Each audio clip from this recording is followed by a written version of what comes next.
Alright, let's get into the action, shall we? Well, actually, I do want to take a moment to appreciate this music here, because it's really calming. Which is really fitting for a game that takes place in Purgatory. So let's go on. Actually, get into it, shall we? Just want to take a little moment, enjoy the. Let's see. Based on uniforms, red store. This is Russia. Out of your beds. You're being transferred. Okay, accent, yeah, Russian. What is the matter? My family is trying to sleep. I'm so Wait a tired. minute. Can't we do this tomorrow? Don't bother asking. I doubt they'll answer you. Mama, what time is it? I want to go back to sleep. I will say I do appreciate it being voice acted. Come, children. Let us just do what they say. That accent sounded Germanic. All the other guys have been sounding Russian? Move. Yes, yes, we are following. You do not need to force us. God, please protect us from whatever may come. In the name of the Father and the Son. Papa, what is happening? Are we going home? Let us just follow what they are saying. Do not worry. We are just being transferred to another place. Mm-hmm. Okay, Papa, but I'm still tired.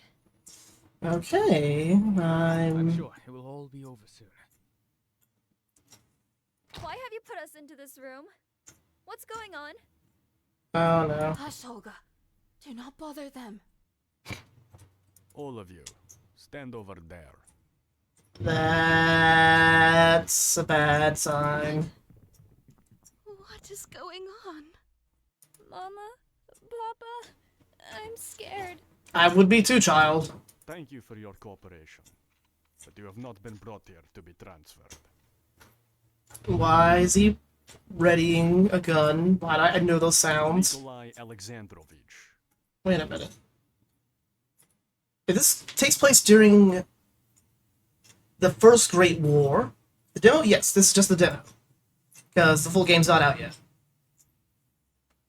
Full game is still in development.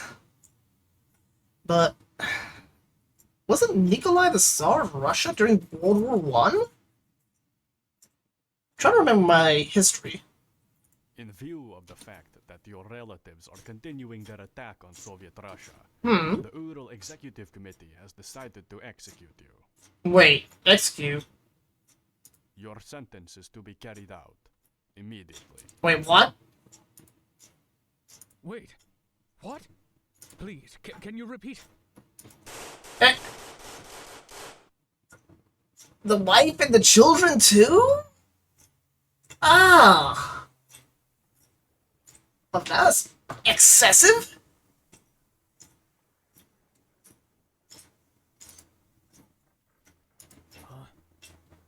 Where am I? I'm on a boat? Certainly sounds like you're on a boat. I can see the sky is overcast. The light shining through tells me it must be morning. A very small boat, with no one else on it?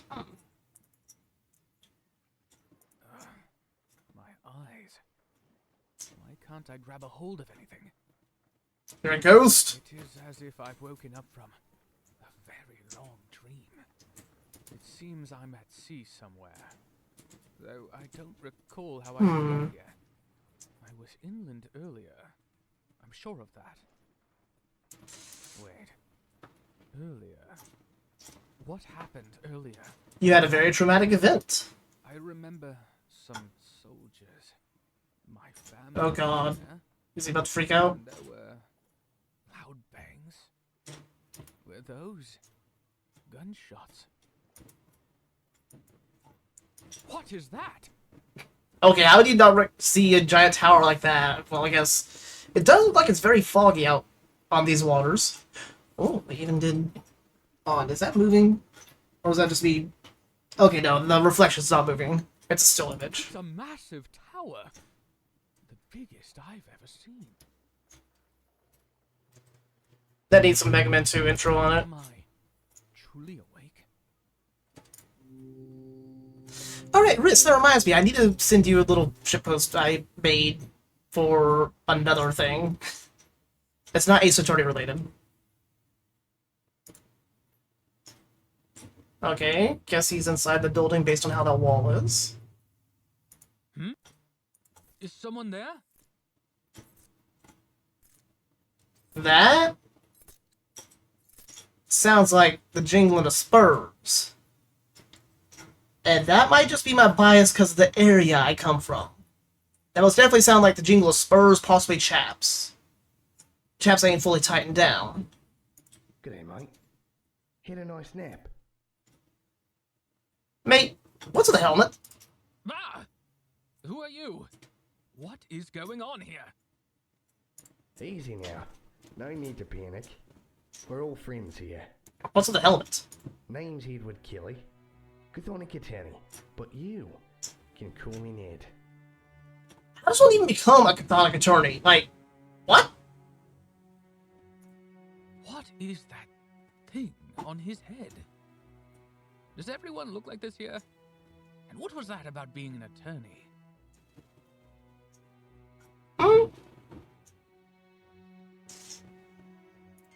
Wait. Look at this helmet!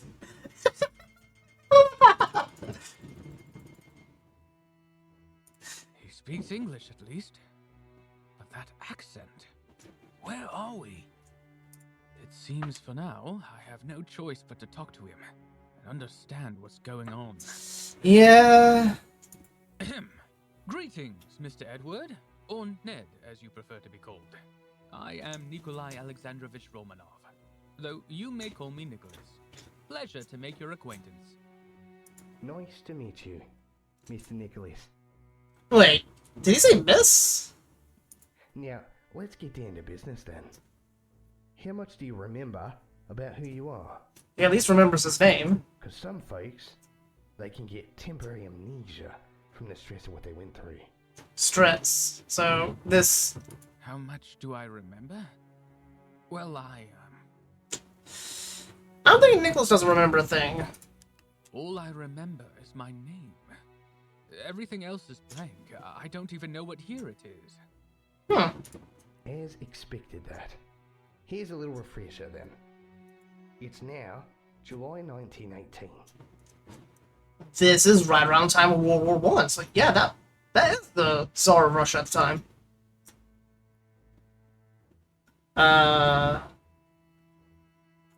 It's a game called Outlawyer, and it's a visual novel of a type. It's only in demo right now. The game's still in development.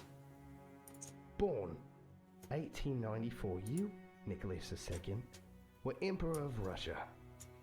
But he recently abdicated due to political difficulties.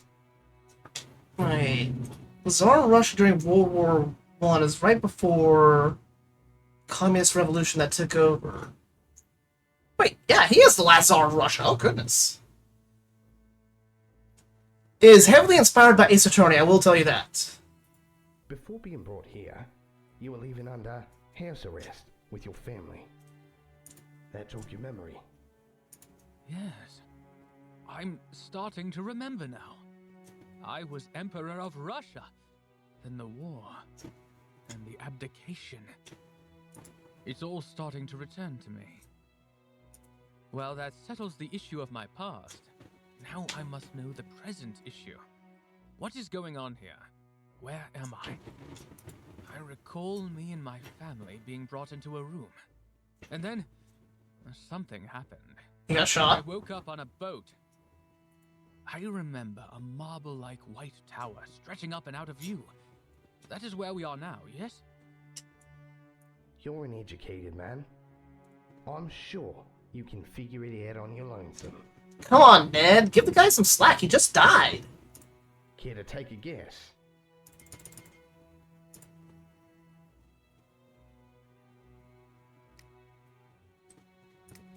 Yep. After all, Your apparel suggests a Teutonic knight. Yeah, the helmet most definitely does. Oh, ja, ja. Du bist in Deutschland. You're not in Germany. Ah, ich bin in Deutschland. Das heißt, ich bin aus der Bolschewisten gewahrsam entlassen. I appreciate the translation, oh my goodness. Werde ich den Kaiser treffen, obwohl ich Kriegsgefangener bin? Bin ich immer noch sein Cousin? When I meet the Kaiser, even though I'm a prisoner of war, I'm still his cousin. Und in welcher Stadt bin ich? Ich kann mich keinen Term wieder erinnern, den ich gesehen habe. Ist das Hamburg? Why did your expression change, Ned? Oh no, you don't actually speak German. Nein. Wir neun haben ein Hamburger.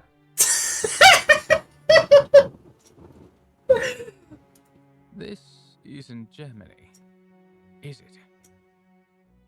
Désolé. Okay. This fantastical place, the unrealness of it all, this silly man in a helmet. It's so obvious. I've been dreaming this whole time. This is all a dream. My family is alive. Oh, thank the Lord. I had thought the worst. Now all I must do is wake from this dream, which shall be easy now that I'm lucid. Awaken! I do not have the Pillarman theme on cue. I'm sorry.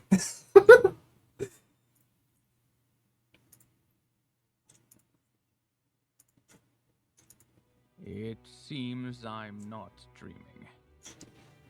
Sorry. The silly man in a helmet is here to stay. I'm sorry, every time the helmet gets brought up, I have to click on his helmet. Unless you want me to pinch you, to make sure you ain't dreaming, No, that won't be necessary.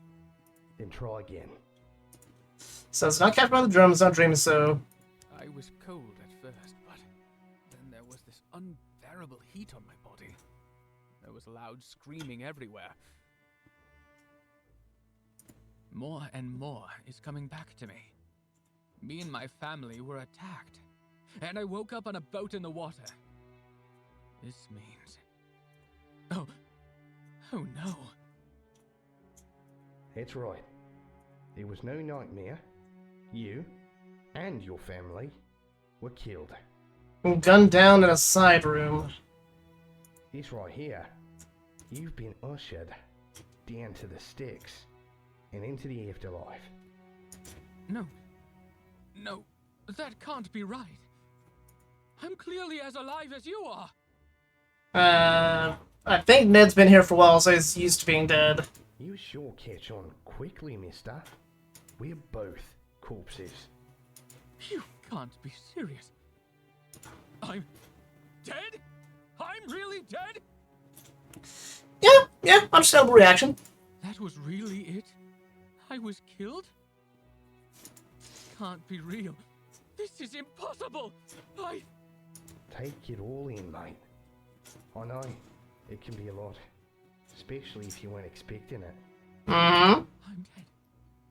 I'm really dead. I can't. That's then I've died, and this is what? Heaven? I like how he immediately assumes heaven. I wish. This here is Purgatory, and your trial's about to start. Purgatory? I'm not terribly familiar. Guess they don't teach that where you're from. Do you want the long version?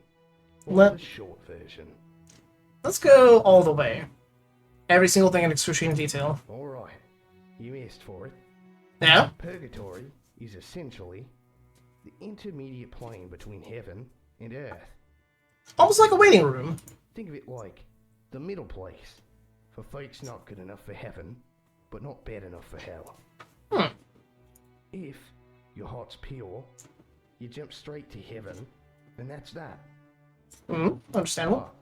But if it isn't, you go here to determine if you go to purgatory or hell.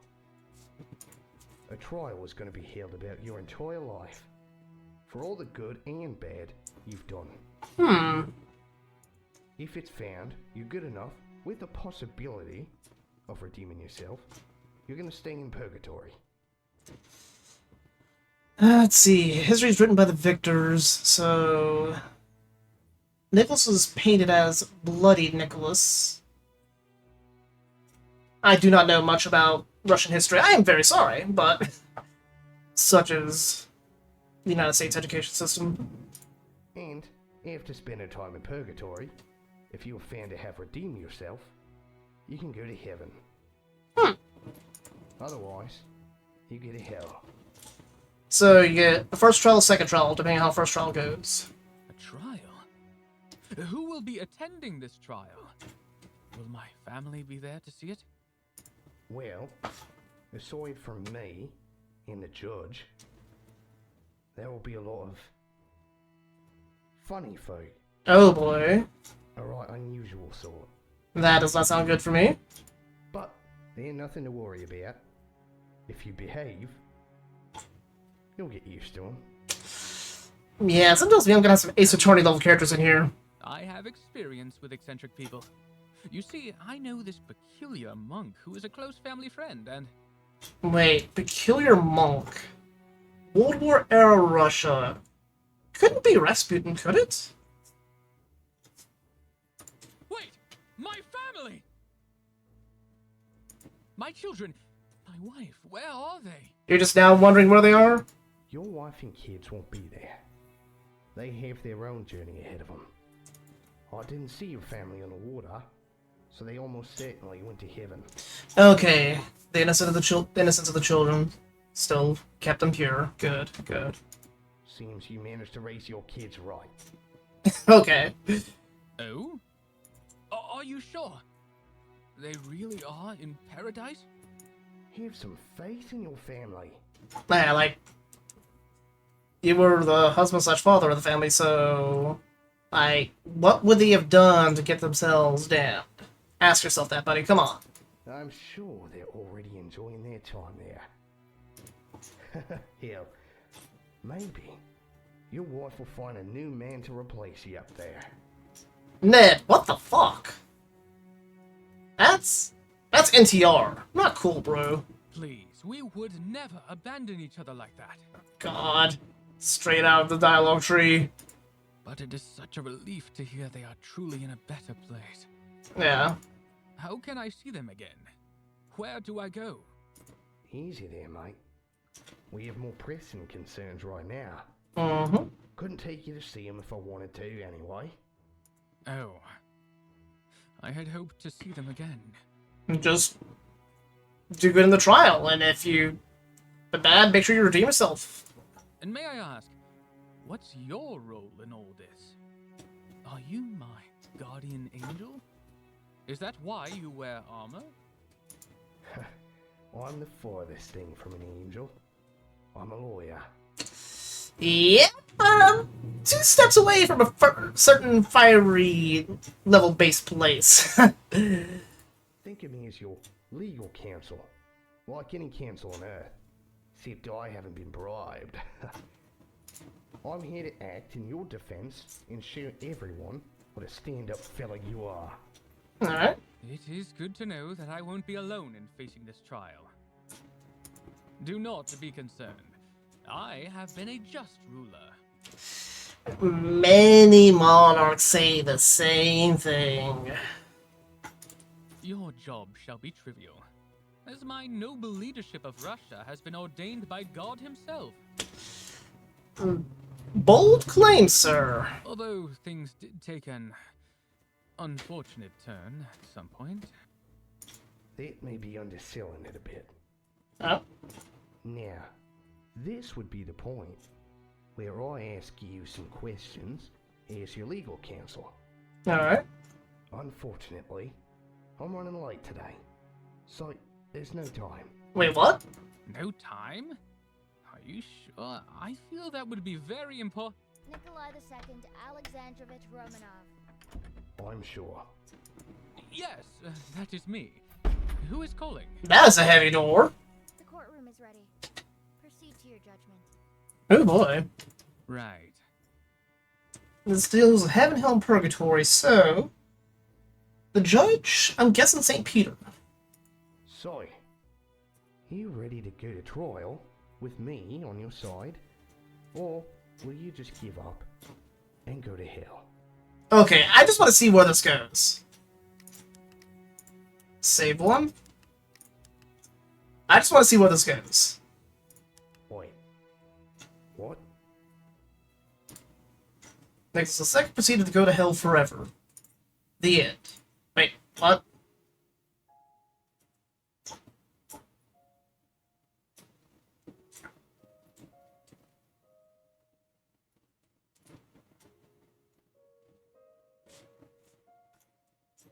Okay, that... What? Okay, no, I know that's fake. Okay, this has got to be a joke ending like some of them in the Nier series. So, Oh! you ready to go to trial with me on your side? Or will you just give up and go to hell? Don't fret. I read up a bit on your life on the way, so it ain't like I'm going in blind. Okay. Look alive. Okay. Hold on! What am I supposed to do during the trial? Yeah, how can we improve your chances? Something I could do to help? Don't worry. You'll spend most of it sitting there looking pretty. Okay. Let me do the talking. You just observe and learn how good you are. Or bad. In that case, I shall pray for you, and for our success.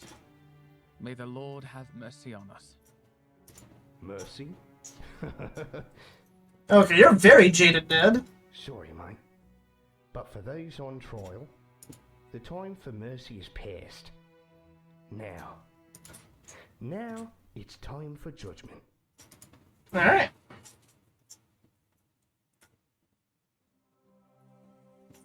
Ah, my eyes!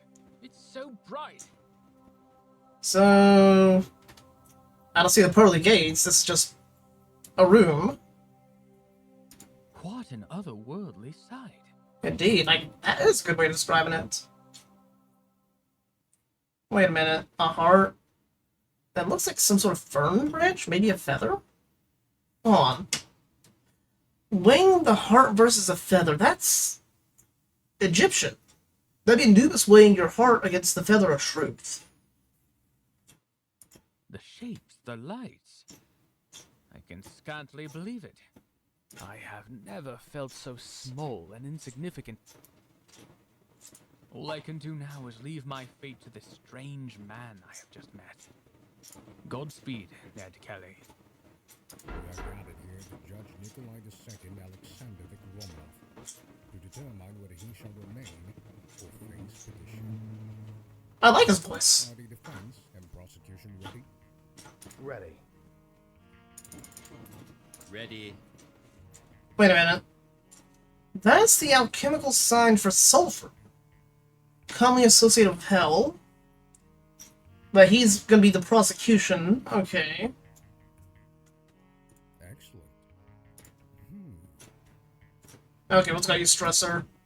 Okay, Nicholas is still freaking out. Defendant, are you ready to proceed? You seems to still be quite troubled. Oh, you must be the judge. I am. It's just... Forgive me.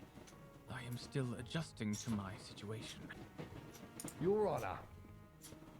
Death came as a surprise to my client.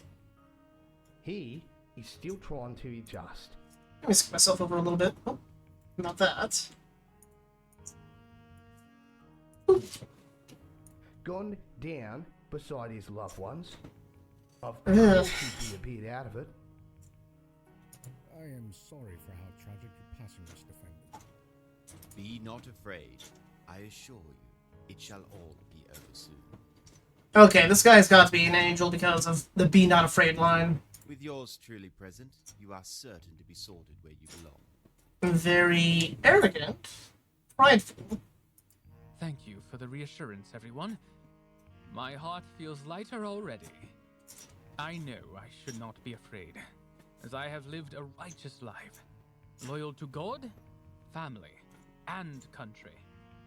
Your family is dead, your country is in ruins, and if I'm here, clearly your God is not on your side. Sir? Okay. With that attitude, and his voice reminds me very much of a certain character from Final Fantasy XIV. He's reminding me of Emmett Silk. Oh god. You have nothing to be proud of. I beg your pardon? Thank you for standing up for yourself. Not exactly giving him a warm welcome. Wait. Are you, Satan? Satan? Why the need for hospitality? He won't be here for long. Okay. The character's name is Satan, has the alchemical sign for sulfur on his chest, commonly associated with hell. Wait. Satan? Satan himself? I'm being prosecuted by the devil? Please do not imply that I am the same as that literary damned insurgent. Okay. So angry that your halo breaks. To properly introduce myself. Before you stand Satan, August High Prosecutor of the Afterlife, bestowed with the title of the Accuser. Okay. All who stand before me shall face their sins and their consequences. I see. Okay, this music is most definitely reminding me of the courtroom themes from Ace Attorney as well. Like, the vibes there. My deepest apologies, good sir. I did not mean to offend. I am sure you are an honorable gentleman.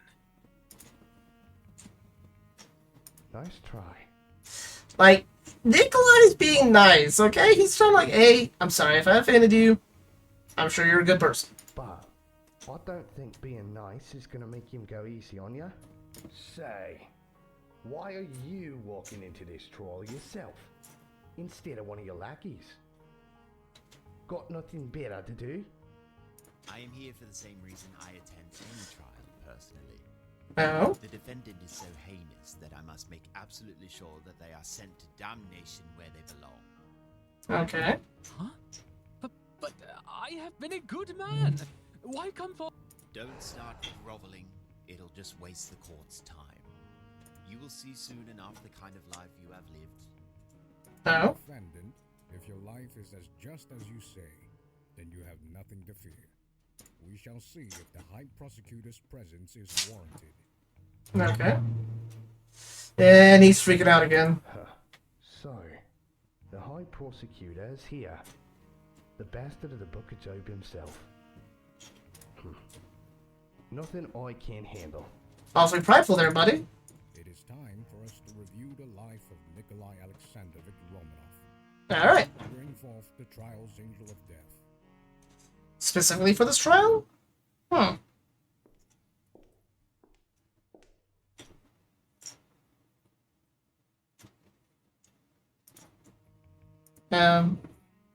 It's so. The Archangel herself has graced us with their presence. It's an honor to have you here. Wait. We got the head accuser, and then an archangel as well. What? Everything okay? The angel of death? Is she alright? Don't worry, Your Honor. She, does that sometimes. Explain, Ned. Archangel Azrael, reporting for duty. Oh, she's cute. Are you alright? You were unresponsive for a moment. Sorry for worrying you, Your Honor. Aww. Between the war, the pandemic, and the revolutions, Alright, there's a Spanish flu epidemic in the 20s. Along with the war, World War I specifically. So much unrest and turmoil in Russia at the time. Pretty much all in Eastern Europe as well. I've been really busy with paperwork. My entire department has. Eh. I've been having trouble finding time to rest in peace. The uneven blinking, yeah, she is exhausted. Nothing to be concerned about. I can still do my job. It's just now I'm always tired and I sometimes can't keep my eyes open. Ah, So you have merely been suffering a lack of sleep. I understand. Yes. Sleep. Why the air quotes there, Azrael? Such dedication to duty. How admirable. I do like Saint Peter. Like, he seems very, very. I Like, hope we don't cause you any further hardship. Though, I am surprised one of your position can personally attend trials. Wouldn't the Archangel of Death be very busy? Shouldn't you send an angel under you? I've been preoccupied, yes, just like the rest of the Department of Death. But I've graded some trials as being in need of my personal attention. huh. Like this one. It's important that I'm here personally. This must be a very important trial. So, even the Archangel of Death sees how important it is that the defendant is put in his place. Good. Thank you for your presence here today, most venerable Archangel Azrael. The highest prosecutor and the highest angel of death, our cooperation will ensure that justice shall be done. He's so sure of himself. It is truly an honor and a pleasure to be working with you. But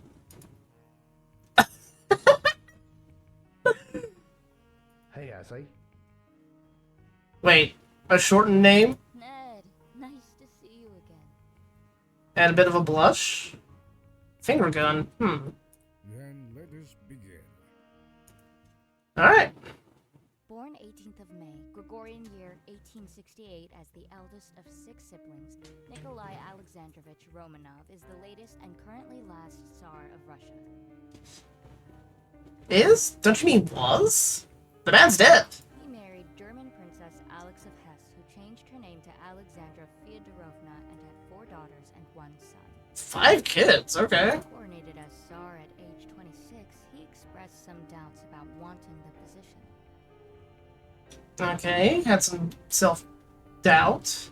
The Tsar conceded to some reforms of his government, but in practice, the Tsar still retained autocratic control of the empire. Okay. In 1914, Europe fell into a great war, and Russia, under the Tsar, took part on the side known as the Entente. Under his command, Russia suffered numerous military defeats until revolutionaries forced his abdication and placed him under house arrest. Okay. He was shot dead late last night along with his wife and children while they were in exile under the Bolsheviks, and his remains burned. Okay.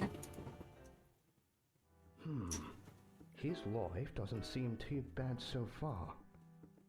These will be useful. I should check them when I get the chance. Alright. As per protocol, this description is just a general overview. More details will be added as they become relevant. Okay. If you have any questions, feel free to ask. A bloom blood. It has not been long since another passed through here with that Sultan. So 1919. Sultan.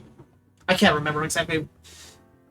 I need to go back to my history books. I believe monarchs are in season right now, considering the political climate. Yeah, what one? They may soon go extinct. Okay, you seem to have biased against monarchies. You got a grudge against monarchs? Or just everyone? Thank you, Ned. Mr. Kelly, I am no misanthrope. I do not harbor malice for all people for their mere existence. I know some people that are like that. Also, misanthrope? I thought it was misanthrope.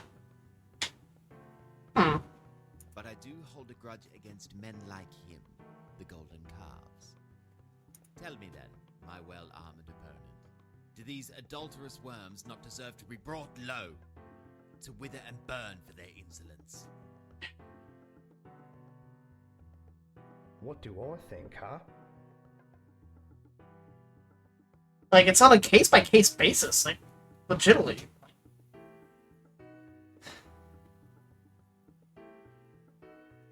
Because you have some rulers that do these bad actions that lead to great changes throughout the world because of other people being inspired to rise up against them. Will that be a net positive for the world? But that means individually they're a bad person, though. Yeah, some rulers who just let people chill. That's a complex situation. You can't just generalize an entire group of people like that. I'm sure there are some who are good, benevolent rulers. That includes my client, of course. Oh, yes. How wrong of me to generalize such a marginalized and misunderstood group such as tyrants like that. My apologies. Okay. Though, do start keeping count of where these scoundrels end up. Perhaps the numbers will be better at convincing you. Okay, you want to use statistics, huh? If you actually studied them, you'd know my description of them so far is actually far too charitable. I don't think you've been terribly charitable. Let us focus on the Emperor in front of us for the moment, please. Thank you, St. Peter. Very well, then. I have reviewed his book of deeds and taken account of all his sins, no matter their magnitude from it. Okay. Next deeds added.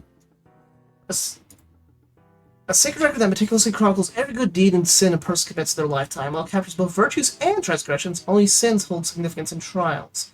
This particular book belongs to Nicholas II, last Tsar of Russia. With this, I'd like to bring forth my first accusation. Okay. Honorable court, you will now hear my case for his most blatant transgression. Okay. Apparent from even the most cursory glance. I don't get it. He is guilty of the sin of pride of the highest caliber. Okay, going straight from 1 to 7, huh?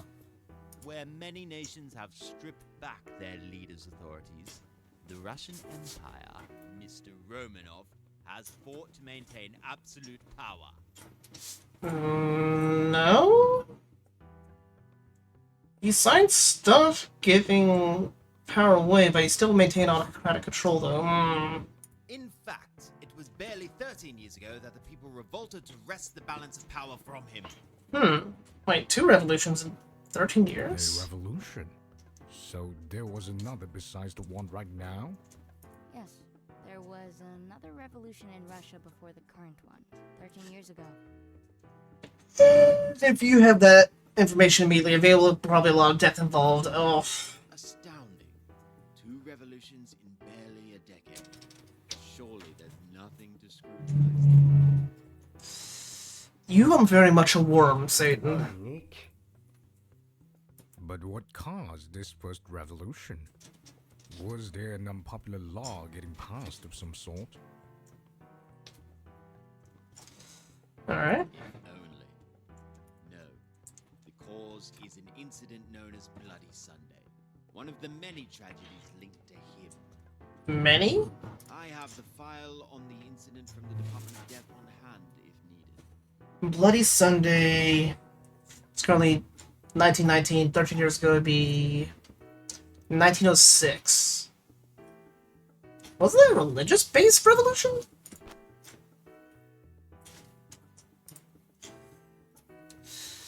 More than 100,000 peaceful protests.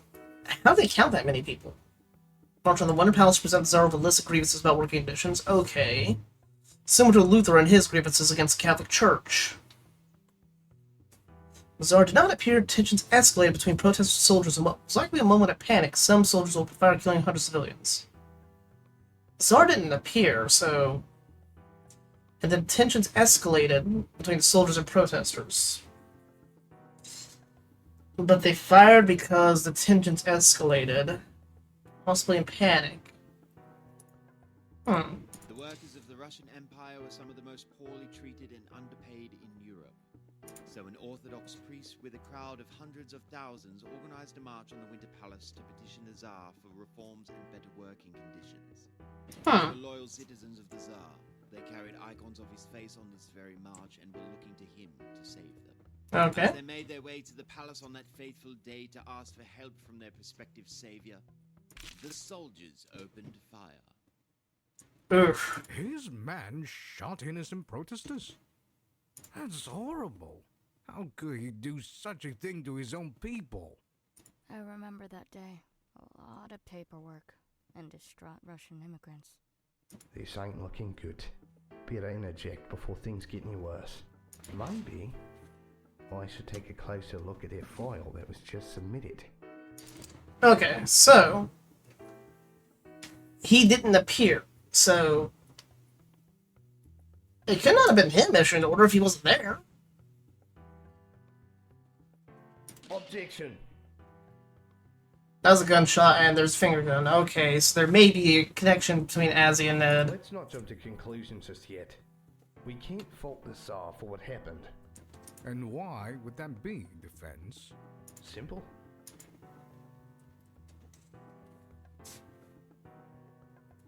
I want to.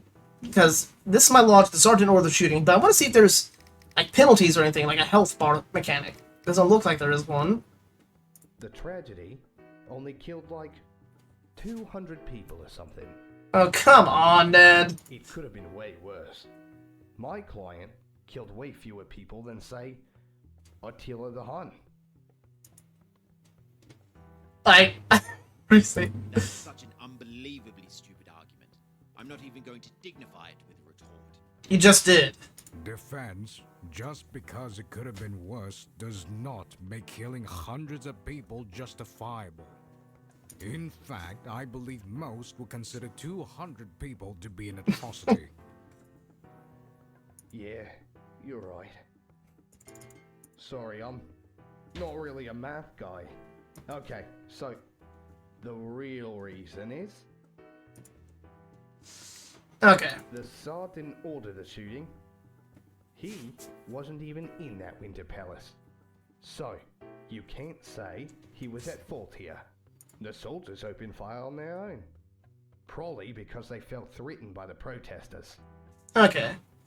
There are a couple things I have noticed, like, this text on screen doesn't match the script that the voice actors are reading, because probably cuz was not what he said. He said probably because. That is indeed true. And did I not ever claim that the Tsar purposefully ordered the massacre of these protesters? Okay, yeah, you're very much being a prosecutor. Being very particular on your verbiage. I am merely giving some much-needed context for what comes next.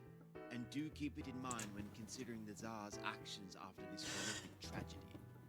After the massacre, civil unrest and strikes ran rampant.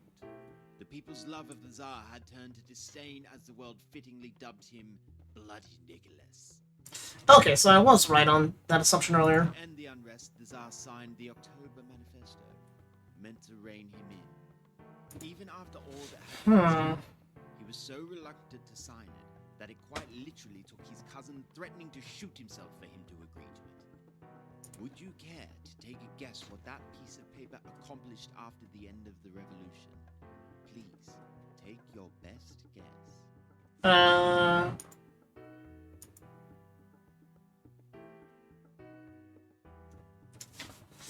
Okay. This is 13 years ago, so Tsar still had power all this time.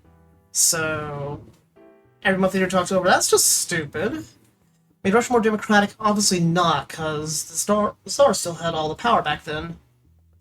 So, did nothing, I guess. Exactly. So this manifesto was meaningless? Mm-hmm.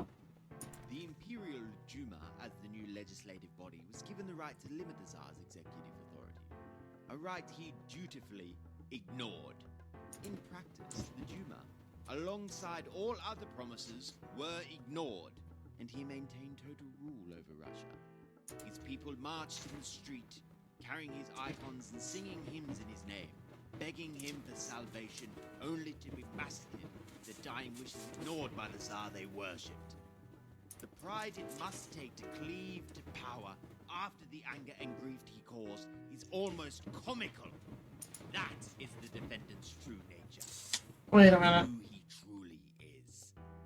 Thus concludes my first accusation. Such dedication to absolutism. What a surprise coming from such a meek individual. Not exactly a checks and balances kind of guy, is he? Well, Would a man that experienced not one, but two popular revolutions really be using his power wisely? He clung to power, even even as his people begged him for relief. It does seem very self-interested and dishonest. There is no question of his intentions, after all the tragedy and anger precipitated by his own plans. We're kind of jumping the gun, ain't we? Why, thank you, Your Honor. I believe further deliberation. Oh, no, you don't. It's time to send him rightfully where he belongs. Okay, Von Karma. Get in. Reap what you have sown. Face the consequences of your sins. Okay. Order! Prosecution, may I remind you that proceedings are not complete. Please do not try to provide sentencing prematurely. Seems it slipped your mind that once the prosecution is through saying their piece, it falls on the defense to set them right.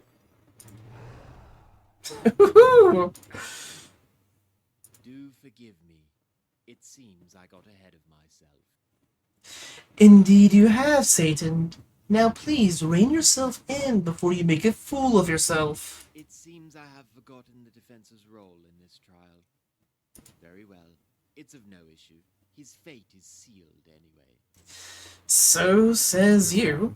The prosecution has laid out the accusation. The defendant is guilty of the sin of pride in the highest magnitude, and has harmed millions of innocents in the process. If you believe there are any mitigating or exonerating factors for this sin, please make your argument. Okay. Of course, Your Honor. A pretty damning accusation in the most literal sense. I'll have to find the moment in his life that may disprove that all he's interested in is power. He had self-doubts. That doesn't mean that once he got it, he didn't get drunk on it. I run into a rut. I may need to ask for more details. Alright. Use a scroll wheel or arrow key, select the piece of evidence, choose the relevant article to counter the prosecution's accusation. So press button, gain more information on testimony. Okay. Time to press everything! So, what exactly is a Tsar? Is he also the Emperor? It's just the Russian equivalent to emperor. Okay. It came from the old Roman word Caesar. That got corrupted over time into Tsar. So now that he's abdicated, the title in Russia is defunct. Huh. And thankfully, it seems to be staying that way. Was not expecting an unvoiced line. Let us hope whatever comes next will be better for the people then.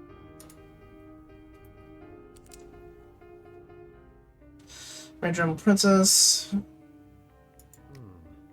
How good was his relationship with this family of his? Very. Ooh. Unlike to a lot of royalty, he was a model father who treated his family with love and kindness. Huh. Oh, now ain't that just hard, woman? If only he extended that same compassion to his people. Seems there's nothing wrong with his domestic life, at least. Alright. Despite expressing some doubt, he did not actually want the position. Okay. Hold on. What's this about expressing some doubts during his coronation? That seems mighty interesting. Mm-hmm. It is pretty interesting, yes. It's not common disposition for one of his station. Leading up to his coronation, he was very reluctant to become emperor, dreading the position. Dreading. In fact, he was quoted saying, "I am not prepared to be a Tsar. I never wanted to become one. I know nothing of the business of ruling." I can see that. Exactly something you want to hear from your absolute ruler. To his credit, he gave it a fair go. Self-awareness is not a virtue if you continue to act as if ignorant. This self-doubt, how did it progress after he became ruler? He ever get over it? It doesn't seem like it. Oh. It's a persistent, lifelong fear that never went away. He's been observed speaking with his confidants on the matter across time. Okay. Despite his anxieties, he stayed on the job regardless, though it's not impossible he changed far later on. Interesting. See, to some reforms of the government practice, he still maintained full control. How much power did he have? All of it. He had unlimited power with no checks and balances. This was justified as him having a divine right to rule from the Russian Orthodox perspective. Okay. Is there anything in all of existence more disgusting than those who use a higher power to justify their injustice? You're talking about kings? Yes, especially of the so-called divinely appointed variety. They claim to be chosen to rule justly, yet all their actions betray this notion. The highest of traitors are so happy in committing treason. The irony of it is worth the punishment alone. Okay, then. But here, there is no divine right of kings, no legion of sycophants to command. They are as low as the filth they once trod upon. Just another rotting pile of meat in the ground. Well, he's not a rotting pile of meat. He's currently a burned corpse. I see why he came to this trial personally. My client is just the type of person he hates. Mm-hmm.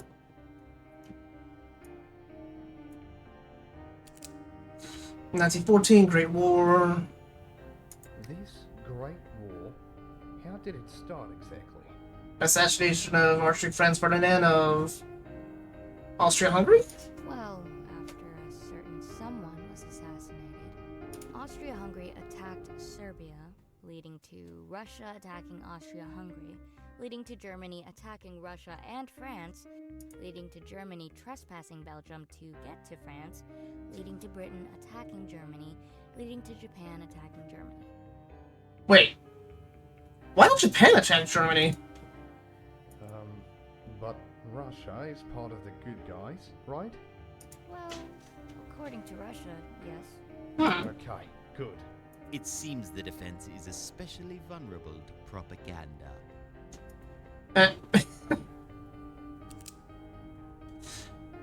Military defeats, yeah. How exactly did it lead to unrest? Shouldn't everyone be rallying against the enemy? Yeah, like, you have a common foe. They did, at first. Okay. But after losing so much, their morale sank. Okay. And with the Tsar taking personal command, the people easily blamed him. Deservedly, if I may add. His patriotism can only carry you so far. Yeah. When you fight for your country doesn't fight for you. Alright. Wait, they killed the wife and kids too. Why would they need to do that?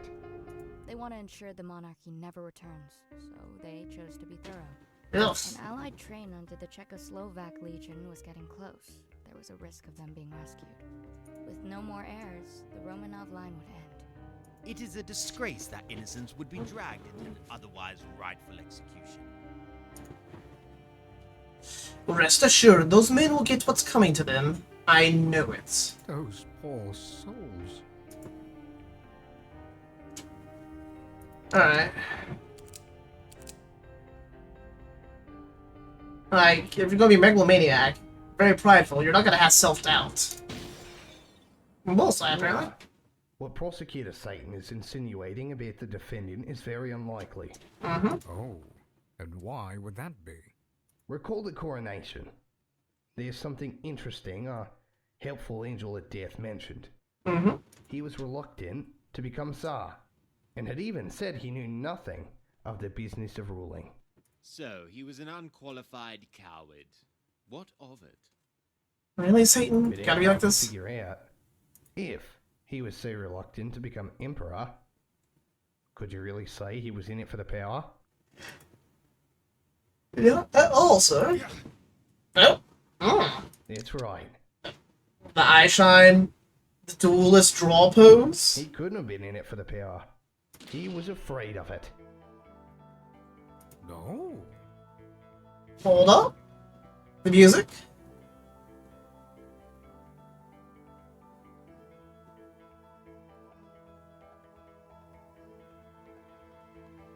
Yeah, that's most definitely quarter. Very quarter vibes. He's right. That wouldn't make sense.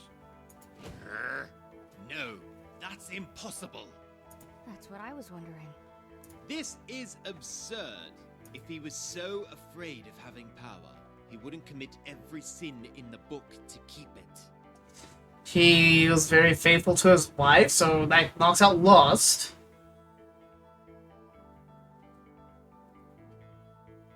Alright, so we had 7 deadly sins. He didn't seem envious of anyone, so that knocks out envy. He didn't hoard resources and stuff, he tried to help his people, so he wasn't gluttonous. Which proved that he wasn't really prideful. Wrath? He doesn't seem like the type to get angry. Sloth? Okay, yeah, he does. He might be guilty of sloth. Let's see. He didn't try to excessively expand the empire, so he didn't fall victim to greed either. So, like, wrath might be? He is merely acting the part of a nervous fool. Would a man who cares little for the massacre of protesters truly be as you say? It was no act. There would be no advantage to purposefully making yourself seem like a coward. Appearing weak would only make him look unreliable. Only reason he would confess is if he really was scared. You underestimate the skill these vermin have at selling their falsehoods. Deception is their speciality, ingrained in their very being, like a scorpion's nature to sting, even if it drowns them. Even if what you say is true, then it merely means the position changed him, whether or not he himself realized it. Okay. After all, are you so quick to forget just how far he went to cling on to power? He ignored the October Manifesto, despite it being the perfect opportunity to relinquish a fraction of the power he feared so much. For humans, power corrupts, and absolute power corrupts absolutely. But is he motivated enough for it? Tell me then, if his motive wasn't a lust for power, then what was it? What was his motivation? Surely he would need a compelling reason to do all of that despite his fear. Are you insinuating he enjoyed the constant creeping anxiety? True. Does the defense have an answer? Of course, Your Honor. It is possible power corrupted him, but I believe there is a simpler explanation. The Oh? only thing that kept him going was, of course,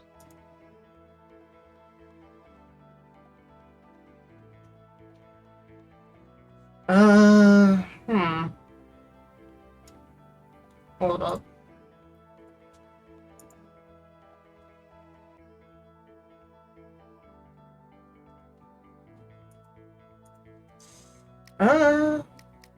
it's from a tragic lack of knowledge. Oh? The Tsar simply had no idea how to not become emperor. Oh? Poor boy never got taught the steps to giving up, so he just kept going. He was riding a horse but didn't know how to get it to yield. Fascinating. In that case, allow me to educate you on the procedure. I, Nicholas II, hereby abdicate. Done. Or I could have also worded it in a limitless number of ways that are still valid. Satan, I swear by my bones and beard. Your snarky attitude. What are you saying exactly? I'm insinuating that it's impossible for someone to not know how to abdicate unless they're literally in a catatonic brain-dead state. Wait. When did the medical terminology for brain dead come around? Let's see. I'm curious.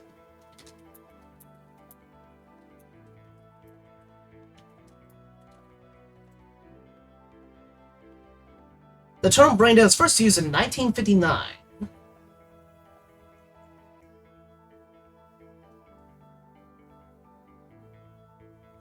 And again, wide recognition for medical acceptance after the Harvard Ad Hoc Committee on Brain Death report in 1968. So,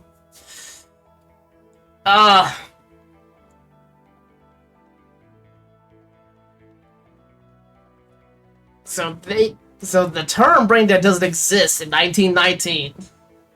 Even someone as incompetent as him would be able to simply decree to his subjects that he is stepping down. It's not inventing the airplane. It's simply declaring that you are no longer emperor. Okay, the airplane wasn't in at this point, because the Wright brothers' flight was in 1905?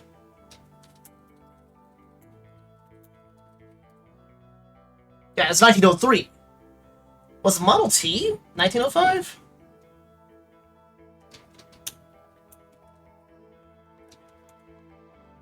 $1908, okay. 1908 was the Model T. Yeah, I guess that's true. While I'm educating you, allow me to assist you in teaching you how to give up, in case you don't know. I, Edward Kelly, hereby rest my defense and accept that my client belongs in hell. Feel free to use that whenever you feel it is convenient. Let's get back on topic. Does the defense have a different idea for why the Tsar kept his power? He's kind of bored into it? Due to the way the law in Russia works, it was impossible for him to refuse being emperor. He didn't have a choice. He couldn't give it up if he wanted to. And he wanted to so very bad. You're proposing that he couldn't abdicate. So how did he end up doing it then? Wait. What? The Tsar abdicated his throne upon his return from the front. In his craveness, it seems he's quite capable of giving up his power when the enemy is at the gates. Well, that's different. That was mid-revolution. Whole system was upended. But during most of his reign, it was impossible for him. Ain't that right, Azrael? Sorry. There's nothing in the law that's really stopping him from stepping down. Oh. He could have abdicated at any time and appointed someone like another family member as successor. Oh. Oh. Seems I overestimated the strictness of Russian law. If you yourself, however, want to abdicate your position of defense, you're more than allowed to. Indeed. I advise the defense to abdicate this point. Go abdicate yourselves. Alright, let me try that again. Okay, we only have one more option The left. real reason he remained emperor is... Picture this. You were born into the royal family. Since birth, you've been groomed to be the next emperor. Alright. Everyone teaches you your family is divinely ordained to rule the Russian people, and you're next. And that's the best way. You can call it naive, but he really believed that he had to be the emperor for his people. That's what he was taught all his life. He brought his own propaganda. That is one way of phrasing it, yes. Not how I'd word it, but yes. Wait. How did I get that almost word for word? The people believed in their emperor, and he ruled for their sake. He wasn't after unchecked power, but fulfilling his sense of duty. And so what? Many a despot has felt they had the best intentions. Does that make their actions selfless? Even in ignorance of their inadequacy? Oh? I don't know about any other evil overlords that strike your fancy, but for a guy who's deathly terrified of the job, he was carrying a cross that he really believed would bring nothing but the best to his people, however foolish it may have been. That's a rather heavy term to be used in a court like this. That's as selfless as you can get. Why, you dare to compare carrying a cross to this tyrant's actions? Such blasphemous, insolent, unacceptable... Blasphemous? That's blasphemous. And I must agree with the defense here. Based on the fact that they stand, it seems the defendant was acting under the belief that his rule was divinely mandated, which is quite remarkable, considering how many leaders have used that as an excuse without themselves believing it. Looks like we can put this accusation to rest. On the accusation that he is guilty of the sin of pride from megalomania, the defendant is not guilty. Hey!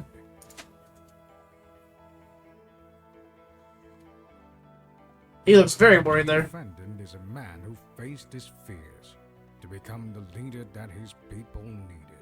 Alright. Or that he thought his people needed, at least. Yeah. Yeah. And many adventurers been down that path before.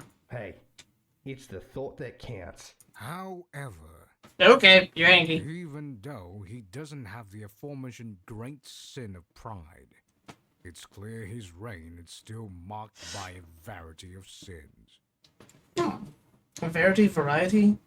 His undermining of democracy, going back on the mandates of October Manifesto, his questionable track record with protesters, his noble but naive motive speaks to the chance he could be reformed here in Purgatory. But he has still hurt so many with his actions. And as it stands, they are not enough to earn him damnation. However, Yeah, still a pretty sporty record. Mm-hmm. Very well. I shall concede this point. Okay. It seems he was no malicious mastermind, but merely a fool in over his head. I must concede that his near infinite ignorance has granted him mercy. Let's go. This once. Ah! Okay, hold up. Just because I want to do it. After all, you're the one who thought the fool was a big smart mastermind. No, I am still very sure that the fool is your client. Regardless, I had thought that this trial would be over before Christmas. But alas, just like the war, we must continue this charade because of insignificant granular details. Sorry, but I can do this all day. You must be wondering what he actually did with all his power, no? That cross he so nobly carried? Well, now it's time to learn about his wise decisions. Okay. Your Honor, I would like to bring forth my second accusation. Okay. proceed. Now, what is he up to? As you may recall, previously I spoke of his want of power. But now, I tell you what he actually did with it. Okay. Mass, unjustifiable murder. What?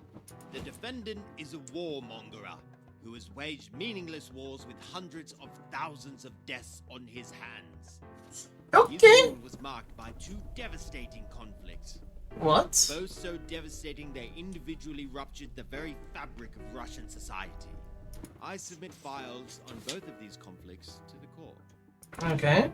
Russo-Japanese War? Right, isn't that what kickstarted Japan's empire? Great War? Okay, that's World War One. Nay, warmonger. A man as intimidating as the defendant? Could we perhaps get more details on these conflicts? Of course. There were two conflicts which he took part in. Of course, we all know of the current ongoing conflict enveloping Europe and the world, and the cause of many a mass migration here recently. World War One, originally called the Great War, the war to end all wars. But before that, he also fought a war against the island nation of Japan in the Far East. Japan? What could they possibly be fighting about? As usual with warmongers, nothing worth fighting for. Now, before you get mad at my client for bullying Japan, just remember... Wait. Bullying? Japan? Oh, how adorable. The Russian bear was the one getting bullied. Wait. Yeah, this was the conflict that got Japan pretty much kickstarted on their empire. Wait. What? Russia lost. Thought they were some big, powerful empire. So did everyone at the time. Hmm. The Russo-Japanese War was a catastrophic defeat for the Russians. In fact, it was the first time in centuries that a global European power was not only beaten, but utterly routed by an Asian force.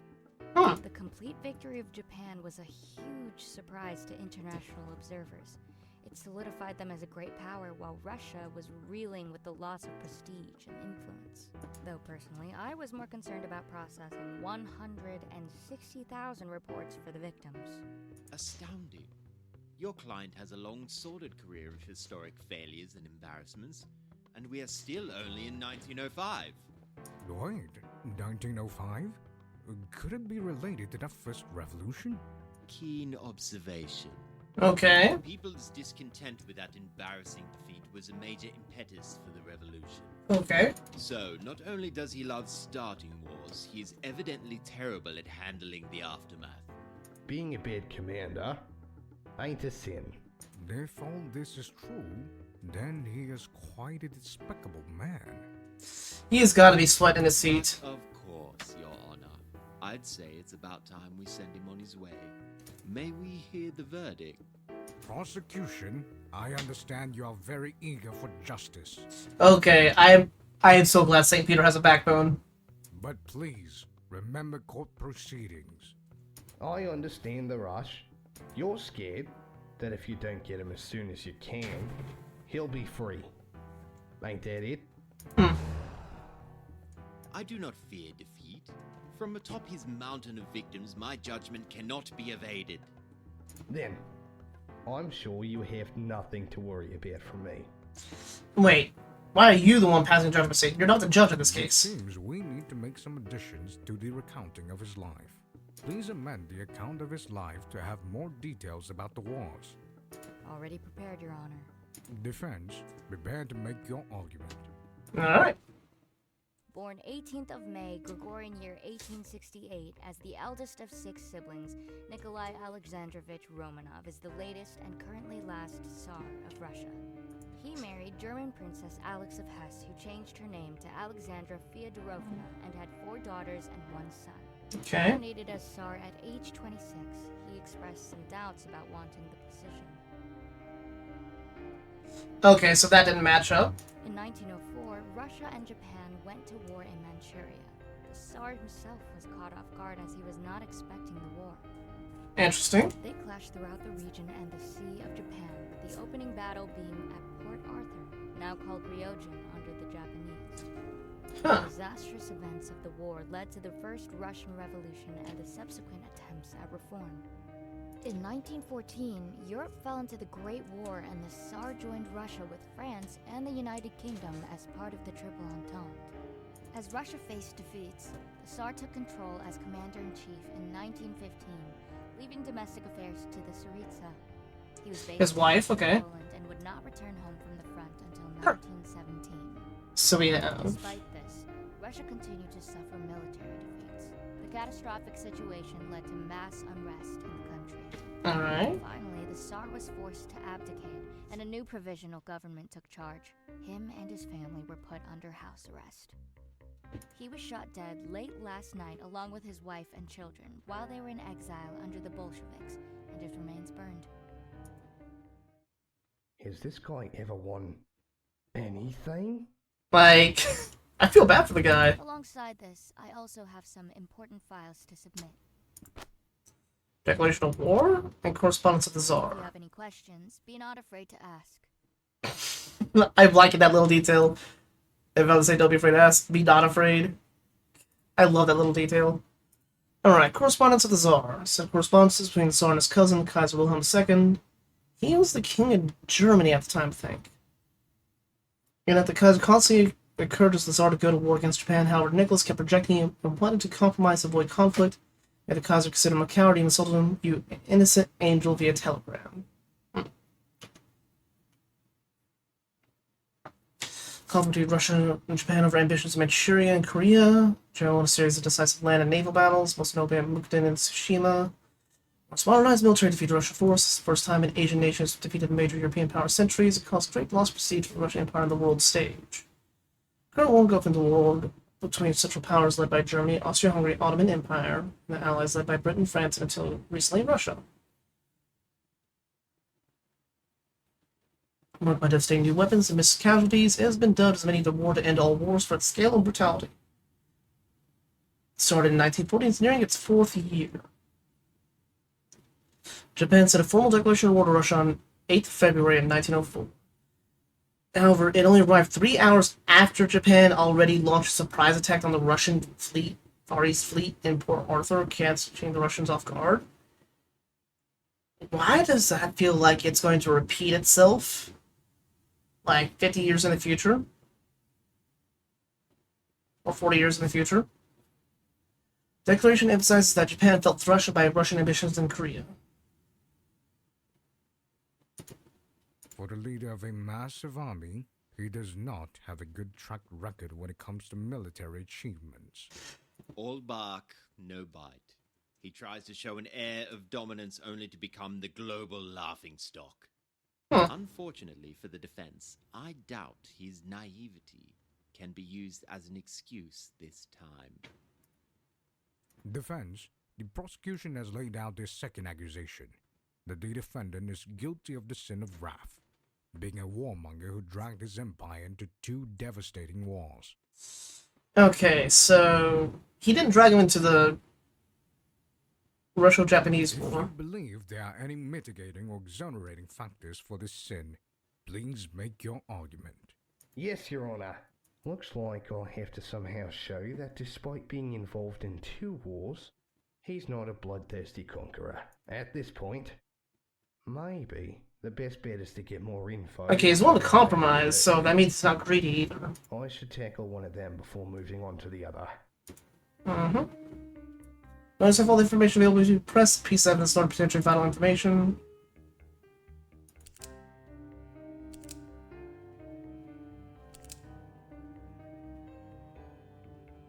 Wait, why exactly was he surprised about the war? Alright. Did the highest commanding officer know about a war they were preparing for? That's because Russia wasn't preparing for war in the first place. Okay. The war started with a surprise attack on the ships of Port Arthur without a declaration of war. Okay. Well, technically there was a declaration, but it purposefully arrived 3 hours after the attack already began. Huh. Very honorable. Victory wipes away dishonor. Let me guess. My client didn't think anyone would attack without saying so first. Not polite to tear each other apart without agreeing on it, I suppose. Precisely. The Tsar was really surprised by the attack, almost incredulous, especially since his ministers assured him nothing would happen. To be fair though, in this day and age, 2 formal states going to war without a declaration is rather unusual. Well, that's just rude of the Japanese then, ain't it? Mm-hmm. Will you amend the testimony to include this info? This feels very important. Sure. I really like how Green Lazarus is. Did the Tsar send any help to his navy here? Surely, he wouldn't abandon his men. He did actually. He sent the Baltic fleet across the world as reinforcements. Ha! See? He saved his fleet. I don't think he did. It was a disaster. The fleet encountered so many issues, from firing at British fishermen mistaking them for Japanese vessels, Oof. to having an opium epidemic. Oof. And when the fleet finally arrived, they were defeated immediately. Goodness. Well, he had good intentions.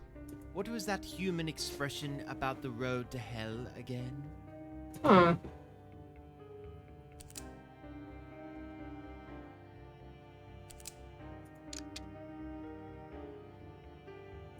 Hold on a second.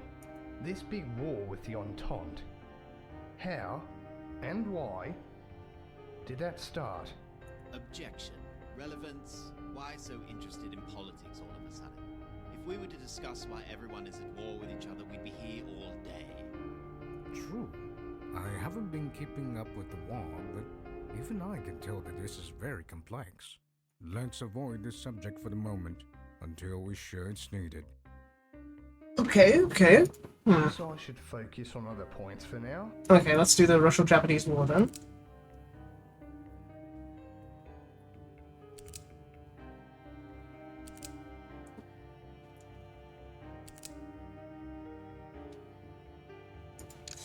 Alright, so...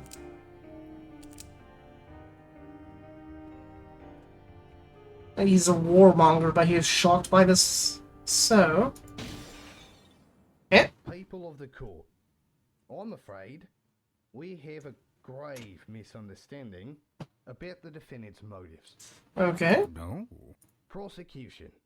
Just to clarify, what exactly do you mean by warmonger? What makes him one? Simple. A warmonger is one who indulges in war without remorse or proper justification. They view conquest as a glorious achievement, and not the senseless atrocity that it is. Okay. Interesting. By that definition, my client is a peacemonger. What? What?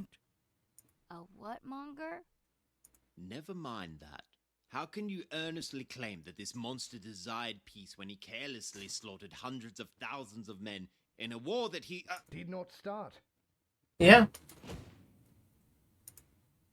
What led up to this war?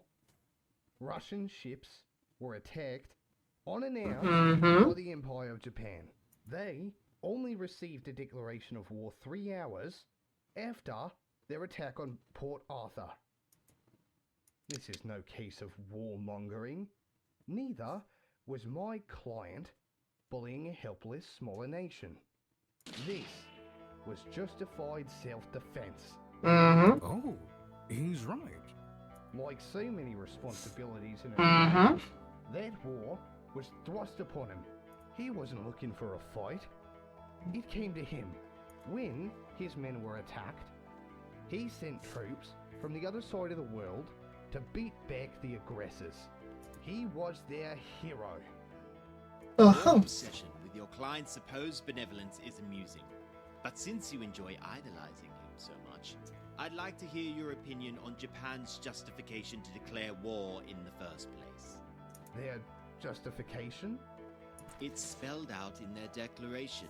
It was Russia's expansion and garrisoning in Manchuria that threatened the Far East and prompted the Battle of Port Arthur. No wonder they didn't wait for their declaration to be accepted. The Tsar's orders to fortify their presence in Manchuria were a tacit declaration in and of themselves. Well, look who's falling for state-sponsored propaganda now. Are you seriously believing the words from another imperial power? One that attacked first, mind you. Politics is all show. What could his military have been doing in the region if not quietly annexing it? Especially after stalling negotiations on leaving their sphere of influence. Just as we've seen in the Great War, this man is perfectly content underestimating conflicts he planned to take part in. His men being massacred doesn't prove he was innocent. He sent his soldiers to kill and die in defense of a far-off imperial vanity project. How can you be so sure that he didn't want war to come upon him? Nichols kept projecting one to compromise, avoid conflict. Common sense. Take one look at the guy. Not possible. What? Just so happens that I have all I need. Yep. Right here. These papers, correspondence from the Tsar and the Kaiser of Germany. What does Germany possibly have to do with all this? Germany isn't Japan, evidently, but these letters are about Japan. If you wade through the Kaiser's ramblings about containing the Yellow Menace, the Tsar, honestly, tried to avoid war. His advisors told him not to go to war, and he himself believed the Japanese would never attack the great power of Russia. In fact, my client was insulted by being called an innocent angel by the Kaiser because he kept wanting peace. Such a horrific insult. His private conversations show that he really tried to maintain peace. I can't believe this. I'm coming for that Kaiser when his day arrives. Go ahead. Oh my. Reading these letters, it seems that the German Emperor truly hates the Japanese. Have they settled their differences by now? Well, they are currently at war, so no. Alrighty then. I hope that one day Germany and Japan can settle their differences and become friends.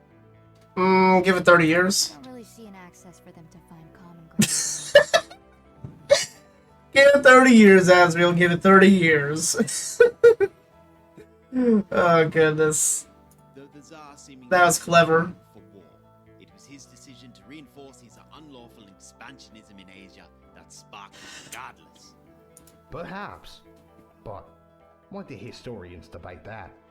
The accusation levied to my client is warmongering, not mismanagement. I doubt wanting a port that wasn't frozen over half the year was just an excuse for war.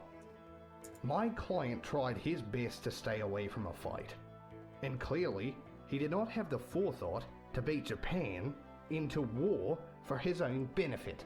Unless you have something to prove otherwise. Oh.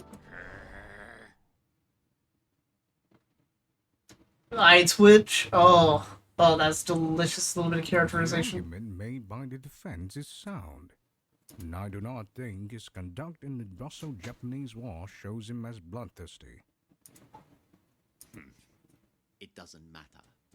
Argue all you want, Satan. Well done. I must commend you on your efforts. Why, thank you. But I have a feeling you're not quite done, are you? No, I concede that you are right. Japan was the aggressor, and there's nothing more to say on the matter. Okay. You've proven his innocence in this small, forgotten war. A footnote in his portfolio, really. You sure cared a lot about those hundreds of thousands of casualties until right now. But I believe it's time for us to move on from this minor skirmish of Manchuria and see the main event. Oh, So goodness. we have yet to talk about the current war with Central Powers, who many have dubbed the Great War, where millions are sent to their deaths. What does it matter that he fought rightfully in self-defense in a minor conflict when you neglected to even bring up the Great War? I was gonna get to that. Yeah, we're getting to it. Come on. And no, this time there is no case for justified self-defense. Russia entered the war by attacking neighboring countries first. Russia was the first to launch an offensive into East Prussia and then into Galicia. You cannot argue defense when you were the one with the opening salvo. Russia attacked first? That true? Yes, Russia was the first to mobilize and attack its neighbors, with the Russian 1st and 2nd Army being sent into Germany with the goal of eventually taking Berlin. Okay. Did they succeed? Is Berlin currently Russian? Okay, that previous voice line cut off awkwardly. Okay. Tannenberg was a long week for us in the Department of Death. Oh, God. Like a bull, charging headfirst into a wall.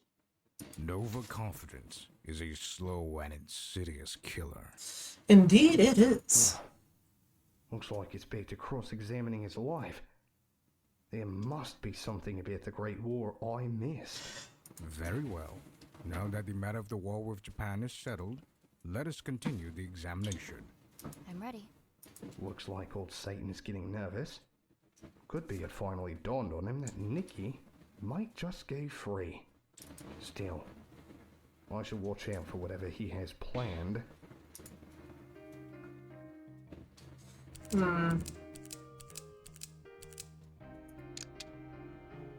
Hold on a second. This big war with the Entente. Objection. Relevance. Why so interested in... True. I haven't is learning about this war important for this trial? Okay, that's new. Can we just talk about the reason he went to war with Japan? And that it helped prove he's not a warmonger? At the end of the day, whether or not Russia went to war or just sat back lollygagging was up to the Tsar. It's especially important to learn about the reason since Russia attacked first. Matter of fact, I'd say it's suspicious to object to something like that. Your argument is valid. Overruled. The defense's question will be heard. Nice. Thank you, Your Honor. Azrael, could you tell us what caused the war and why Russia joined? On it. Russia is allied with the small Balkan country of Serbia, a Slavic nation bordering the Empire of Austria-Hungary. Austro-Hungarian Archduke Franz Ferdinand was assassinated by a Slavic nationalist group called Young Bosnia, which was associated with a larger group known as the Black Hand, which wanted to unify the South Slavic people in one nation. The Empire suspected the group had connections to Serbia, causing outrage in the imperial government. The Black Hand? Such a sinister name. But why did they kill him? If we were to discuss all the intricacies of Balkan politics, we would be here for the rest of eternity. It's a long story. For another time. What you should know is the ensuing crisis is what led Austria-Hungary to declaring war on Serbia.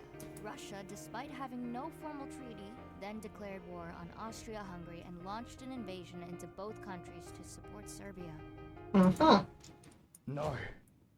No! This can't be. Okay, why are you panicking, Ned? How could he do this? Am I finally getting through? Uh-oh. What's the matter, Defense? Is there a grave issue? Defense, what's wrong? I can sense you're pale. Even as he's afraid? You mean to tell me that this whole time I've been defending a man who went to war with my home of Australia?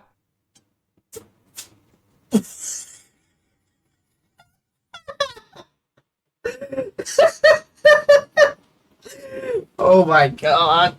That hurt. That laugh hurt. Oh god. Mixing up Austria and Australia. Oh. A certain Phoenix would enjoy that. Shut up, Satan. Ned. Yes, Azzy? Australia and Austria are completely different places. Huh? Austria is an alpine European country that's one half of the Austro-Hungarian Empire, while Australia is a British Commonwealth country in the southern Pacific. So yes, pretty sure they are different. Also, Russia and Australia are on the same side, so don't worry about them fighting. Okay. I was wondering when we conquered Hungary. And here I thought you were starting to feel basic empathy for the victims. Well, thanks for clearing that up. Anytime. So, Russia joined the war because of Serbia. Sounds like a lot of trouble for a small ally. Why, it's almost as if it was merely an excuse. Things went to hell after that. Literally for a lot of them. This is important information. Could this be added to the testimony? Sure. Which part specifically? I'm not adding that to the testimony. That Russia fought to defend Serbia, who was being attacked. Consider it done. Alright.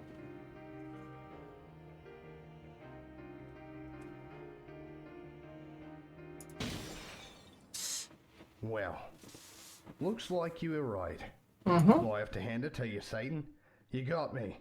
My client clearly wasn't just defending himself. Good on you, mate. Ned? That smug look off the face we all know is under that helmet. Okay, like, this is one of those things that... You obviously have another farce to waste the court's time on. Hey now, patience is a virtue, ain't it? Like, even though he's wearing this helmet, you can't see his eyes, you can't see any part of his face. You can feel the character's emotions. Like, you can imagine, like, you're being forced to imagine what the character's face is under the helmet and the expression that face is wearing. I love that. I love that so much. This is asinine. What could be more cut and dried warmongering than marching into another man's home and shooting him dead? Is there ever a situation where it is justified outside of self-defense? Brother defense? And what if he was strangling your brother? Huh. Strangling your... Defense? Where is this going? I don't know about you, but if my brother were in trouble, I would do everything I can to save him. Recall that Austria-Hungary was laying out Serbia for the death of their Archduke when Russia attacked. I'm not Serbia's attorney, so I don't know the details of the case, but nonetheless, they were facing total destruction. Serbia was lucky to have reliable allies, and that hero in shining armor came to their rescue as hoped. Alright. So, tell me, what could be more cut and dried heroism than making a stand for your ally? Oh, I see what you mean. Mm-hmm. He's right. What? Heroism? Is there no end to this madness? Like, I'm sorry, that line delivery screams at itself. His mate Serbia was being attacked, and instead of sitting by, he went out of his way to help. Of course, it's heroic to save a little guy from big bullies. This means nothing. This proves nothing. Lies and excuses, the peak of absurdity. Alright. This relationship with Serbia is nothing but a power play. A cause for war in Europe to expand his influence. The Tsar helped Serbia to maintain Russian prestige. Maybe you're right. Part of it is just some big power play. Maybe you're right about wanting to maintain Russian prestige.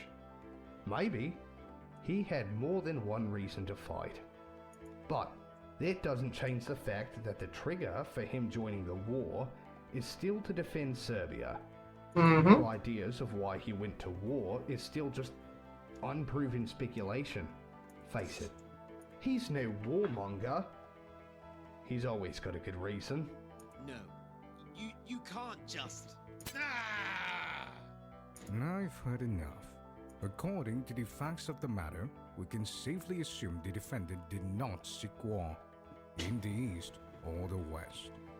As such, none the accusation that he is guilty of the sin of wrath for warmongering. The defendant is not guilty. Yeah, that's 2 out of 7 sends down. Is The defendant is a man who fought wars when he felt he must, and otherwise tried to avoid conflict. that the holy hand grenade of Antioch? Though clearly, he is very bad at it. Okay, thank you for the candid comment, St. Peter. Thank you, Your Honor, for seeing what a big softy he actually is. Do not misinterpret the point of this trial. I can only agree with the prosecution that this was the consequence of the Tsar's imperial ambitions. His conduct in foreign affairs worry me, as does his vilification for the Asian races visible from his letters. I was hoping you wouldn't notice those.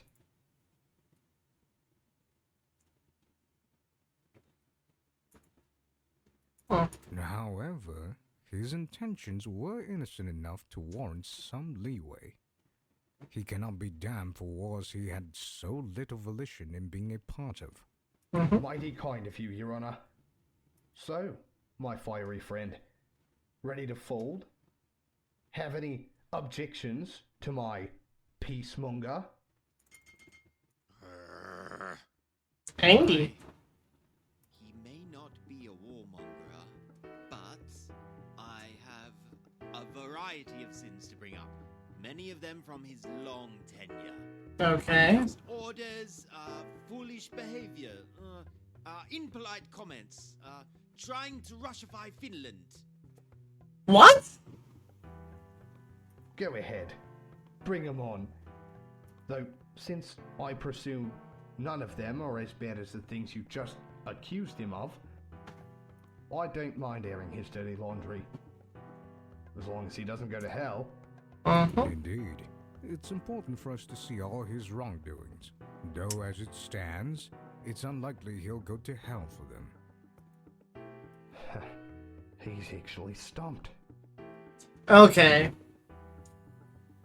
This game's heavily inspired by Ace Attorney. I have a feeling that we're gonna have our big twist in just a moment. It should be smooth riding from here. Okay, dear bud, we are gonna have a twist no matter what I do because he just set the flag. Now all that's left is the formalities and we can... Eh. Huh? What is going on? I have just been handed an order from the Department of Prayer and Intercession. It's an order that this trial is to have a witness. What? A witness? A witness? What is this? I have not been told about this. A witness? Most of the time an angel of death is sufficient. A witness? Are surprise witnesses even allowed? Who's this witness you're talking about? I don't know, but I'm afraid this order came from above. I wasn't expecting a witness for this trial. It seems whoever this witness is has an accusation against the defendant. An accusation of betrayal. What? Betrayal? The worst sin of all? How was I not informed of this? I'm the prosecutor of this case. In fact, I'm the head of all prosecutors in the afterlife. Like, Satan brings up a good point right here. It's not my call. I didn't even know about this witness until a minute ago. It seems the witness is to come to the stand as soon as possible. Just what the hell is going on here? I thought things were wrapping up, and now there's a surprise witness. Yeah? After reading the necessary paperwork, it's true. A witness shall be joining us for a new accusation. If it's as serious as it seems, then it's important we listen to this person. The court will hear this witness. This accusation cannot be ignored. Alright. This sounds terrible. Should I say something? I'm gonna drop a save.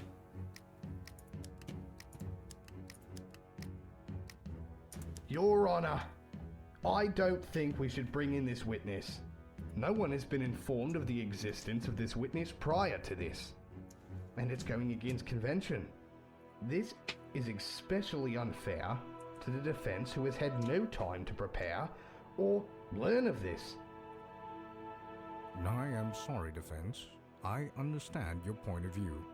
But this order came from above, and I must adhere to it. Alright. And truth be told, even if I had the power to go against it, I would still choose to hear this witness. An incredible and serious accusation like this must be heard. How's it credible? Worth a shot. Well, it seems justice shall be done after all. Just as it seemed he'd escape his fate, divine intervention has clipped this devil's wings. Load. I don't think anything I'm going to say is going to make a difference here. Because the order did come from Especially with how important the accusation is.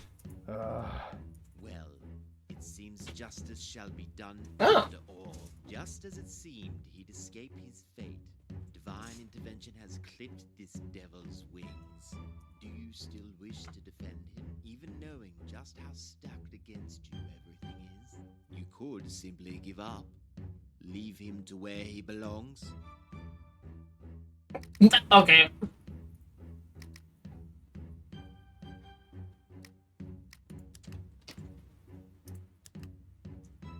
So there's 2 3s, huh? Okay. This whole thing is way above my pay grade. Might not be worth it. Wait, are you getting paid for this, Ned? At last, you've grown some common sense. Go ahead then. Save everyone's time and allow me to celebrate my victory a little sooner. Not that this outcome was ever in question in the first place. Know what? Thinking about it more. Okay, yeah. Stick through to the end. Wouldn't want to see you winning and being smug about it. Are you taking part in this out of spite? Very much. Thank you for your contributions, Azrael. Please summon the witness to the stand. It's like they're just like, let's get back to the case. Doesn't matter who I'm up against. Even if I'm up against heaven or hell, I can take 'em. Oh, really? Clearly, someone here is guilty of pride in the highest order. Thank you for your contributions, Azrael. Okay. We haven't heard the witness say anything. And you're already acting like you've won. Maybe wait until you've started the duel before you start digging your enemy's grave. Else it might end up being yours. You're grasping at straws. This witness is simply coming to end this charade, and nothing more. Thank you for your contributions, Azrael. Please summon the witness to the stand. Yes, Your Honor. I should submit the recounting of his life we have so far as evidence. It may be important. Hope you've been paying attention.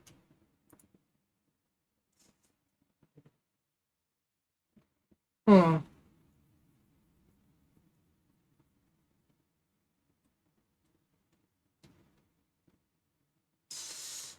Okay, so he's in Poland from 15 to 17.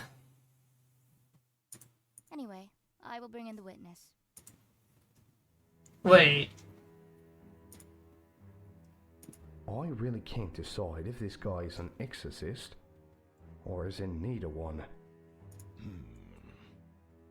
Witness, name and occupation, please. Grigory Rasputin, but a humble, wandering monk. Okay, okay. Is this the same Rasputin that the song's about? The one that the other nobles of Russia that weren't directly with the Tsar hated because of how close he was to the Tsarita? Russia's number one love machine. Ah, a holy man. And Purgatory. That's unusual. Don't see a lot of men of the cloth in Purgatory. Usually, they either end up in heaven for being true holy men, or the bottom of hell for misusing the position. Who is this guy? It seems Rasputin shall be a witness to the Tsar's character, as he was an acquaintance, a part of his household even. He has an accusation, and shall help provide a first-hand account. I see that he is a very intense man. Almost 2 years. I have been waiting for this day for so long. The day of reckoning. And it has finally come. At long last. He seems excited. That seems to be one way of putting it. Wait, is he that Orthodox priest who was involved in Bloody Sunday? Wait. No, this is an entirely different holy man that has immensely suffered because of him. Impressive track record, isn't it? At least 2 pious men have had their lives ruined. Surely someone who spends their time torturing priests is a good man, right? Could the prosecution please give some details of who the witness is, especially in relation to the defendant? For real. Of course, Your Honor. Grigory Yefimovich Rasputin, born on the 21st of January 1869, was a famous Russian traveling monk and mystic. This is that Rasputin. He acted as a faith healer and was employed by the Tsar's Okay. Alexei. Thus, he became a close family friend to the Romanovs and was constantly near them as their de facto trusted advisor. Alright. The Tsarista became particularly close to Rasputin, as he became a close confidant and influenced a lot of her decisions. Close confidant. Despite his occupation, he is also well known for his debaucherous habits of having relations with many women, as well as his drunkenness.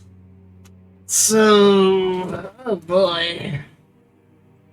Huh. So a monk.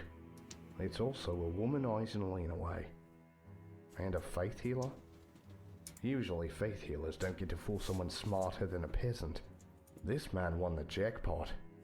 I assure you, I am no false pretender. I've proven my skill in healing through faith. So, do not doubt me so easily. Okay. Huh? Was he responding to what I was thinking? Did he just read my mind? Please no. No, can't be. He was just talking in general. Right? So, you must be the defense attorney. A pleasure to meet you. Nice to meet you too, Father. I'm Ned Kelly. Please, no need for formal title. We are all equal in death. Huh. From your honor and employ, it seems you are once a gallant knight. Defending weak and helpless. Noble. But I tell you now that while your client is weak and helpless, he is not worth defending. Oh. Sorry. It's still my job to defend this damsel in distress. For a Russian monk, your English is mighty fine. I often learned English whenever I was in Victoria. I see. Wait. Wait, Victoria? What do you happen to mean the state in Australia? No, Victoria. She is British woman in Purgatory. Wait. Queen Victoria? Ah, understandable. How did the prosecution not know about all this? I had thought you angels were thorough. I was aware of Rasputin, but I do not know of any great betrayal linked to him. I cannot find it in his book of deeds. It seems that somehow the defendant has been able to hide this grave sin.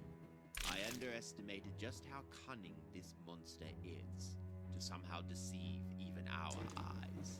That's odd. How exactly do you miss a sin? Don't all human sins get magically put in a list once you bite it? Thought those records were airtight. Yeah. If only it were that simple. The Book of Deeds isn't magically created and filled after death. It is an active document constantly being updated as human life goes on. Oh, that's cool. Recording angels are assigned to observe and record the living, and then hand over the Book of Deeds to the prosecution upon the death of the subject.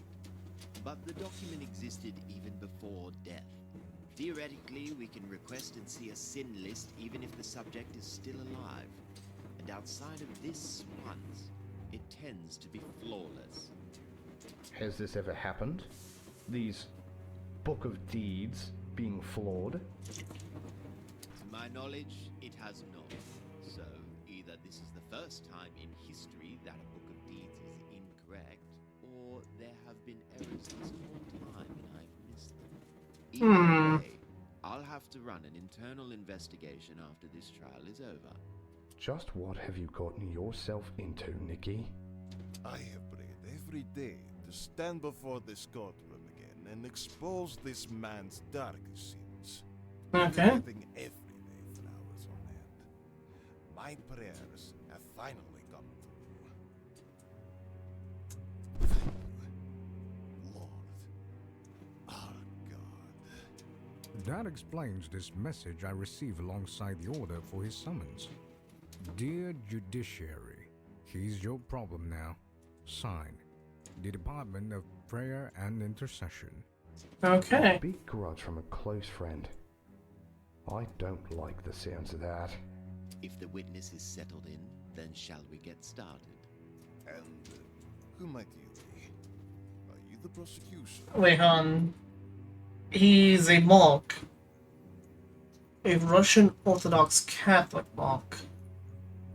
He's gonna freak out when Satan names himself. Ah, forgive me. I have forgotten to introduce myself to our surprise witness. I am the prosecutor of this case, and the highest of all prosecutors. I am Satan. And the music stops too. Oh boy. And I look forward to working together with you in this trial. Uh-oh. You! Let us get started then. Indeed. The defendant stands guilty of the worst sin of all, treachery. You see, just before the revolution of... Begone, Satan! The power of Christos compels you. What? People, they call them. A demon has infiltrated this sacred ground. We must quickly exorcise this filth before the demonic influence corrupts us. Uh-oh. What in? I had forgotten the effect I have on these people. Listen, I'm not who you think I am. I'm on your side, here to take down the Tsar. I am not the devil. I am the High Prosecutor working under me. Do not mistake me for that damned rebel. As if I would ever believe you, demon. I deserve no explanation out of your deceitful mouth. Return whence you came. I cast you out in the name of Christos, just as I have cast out many of your kin. Looks like your little miracle witness doesn't like ya. Mr. Rasputin, I understand your concern, but please rest assured. Satan is not a threat to this courtroom. You have my word. Mr. Satan is part of standard court proceedings. You need not worry. Very well. I will focus on the Tsar for now. However, I am watching you, demon. If you dare to commit transgressions in the sacred hall, I shall cast you down to hell myself.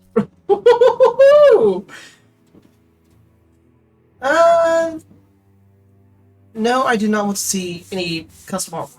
I have plenty of artwork at this time. I'm waiting on my commissions to come back still.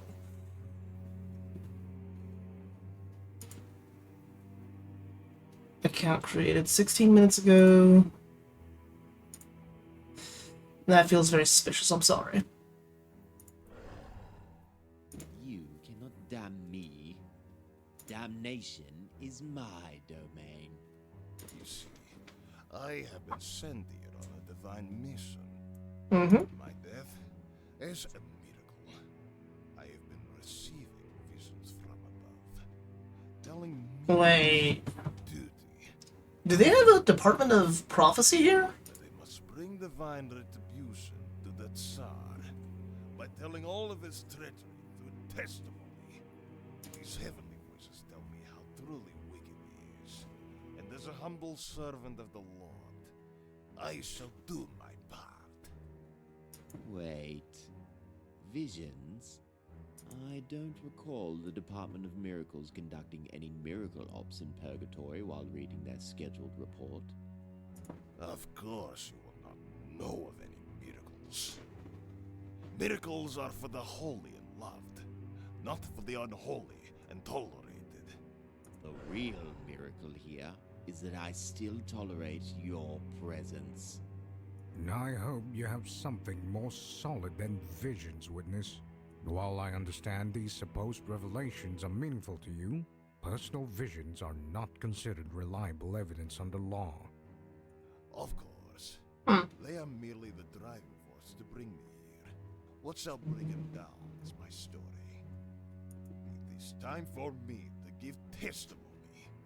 And what is it? My heart has not ceased to burn since the pain of that day, and if anyone is destined to reveal his true nature, it shall be me.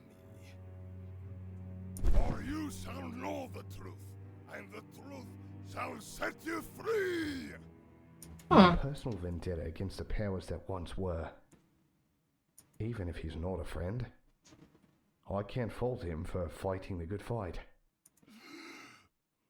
It was a cold, dark midnight, about 2 weeks away from the new year of 1917. Wait, hold up.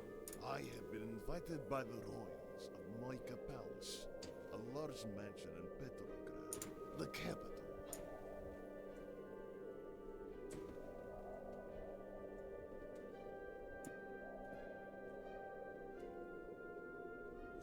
Alright.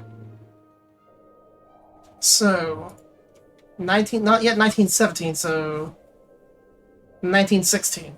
He is in Poland.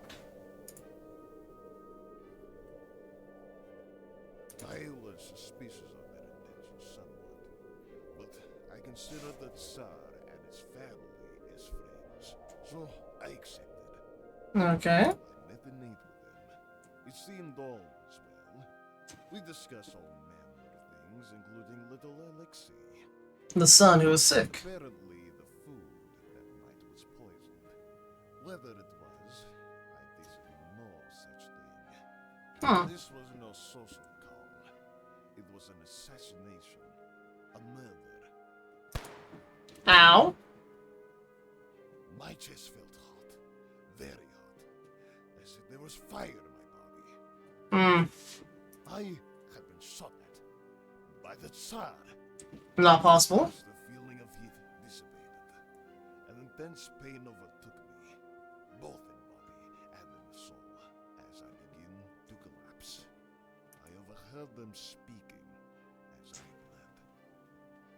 bled. At last, the demon shall die. With his death we shall save the Tsar and the monarchy. No longer shall this mystic ruin the reputation of our family. The Tsar's reign is secured. At that moment, I realized a terrible truth. The Tsar had betrayed me. My heart swelled with righteous fury, but I was too weak to spring up and attack my assailants. I fled. Okay. Hobbled to the courtyard as they schemed. They noticed I still lived and caught up to me. I was dragged inside and finished off after that. I quickly fell into a stupor from which I would never wake. For saving his son's life, for my spiritual counsel, for my confidence as a friend, to both him and his wife. He would still choose to get rid of me, to save his crumbling reputation. I was a sacrificial lamb. That is his worst sin of all. A man who would betray his closest friend for the merest political gain. I implore you, if a man who murders his friends to spare his reputation is even worth salvation. I have been shot and betrayed by the Tsar himself. Betrayal, the sin of Judas, of Brutus. There is nothing lower. He must face the consequences of his sins. Like going from that dark room all the back to the brightness. Must pay. What the hell is this? Such a harrowing experience. To be betrayed by those you trusted. I've felt that sting. Killing in cold blood. To think, this whole time the defendant would do such a thing. Sickening. Even amidst all the atrocities and mistakes, this one was especially heinous, as it's to a close friend. I'd like to submit some pieces of evidence to the court, including his autopsy report. Wait, were they doing autopsies back then? I don't think the court will be giving Nick any leniency for a betrayal this personal. Shot 3 times, once the chest, once the back, and fatally once the head. No signs of poison in his body, okay.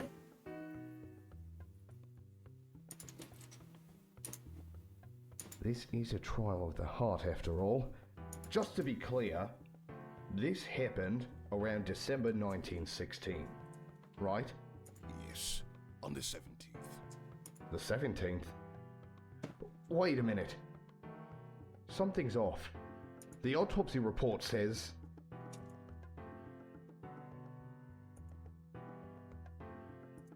Before you waste our time asking, Russia uses the Julian calendar, which lags behind the Gregorian by about 2 weeks.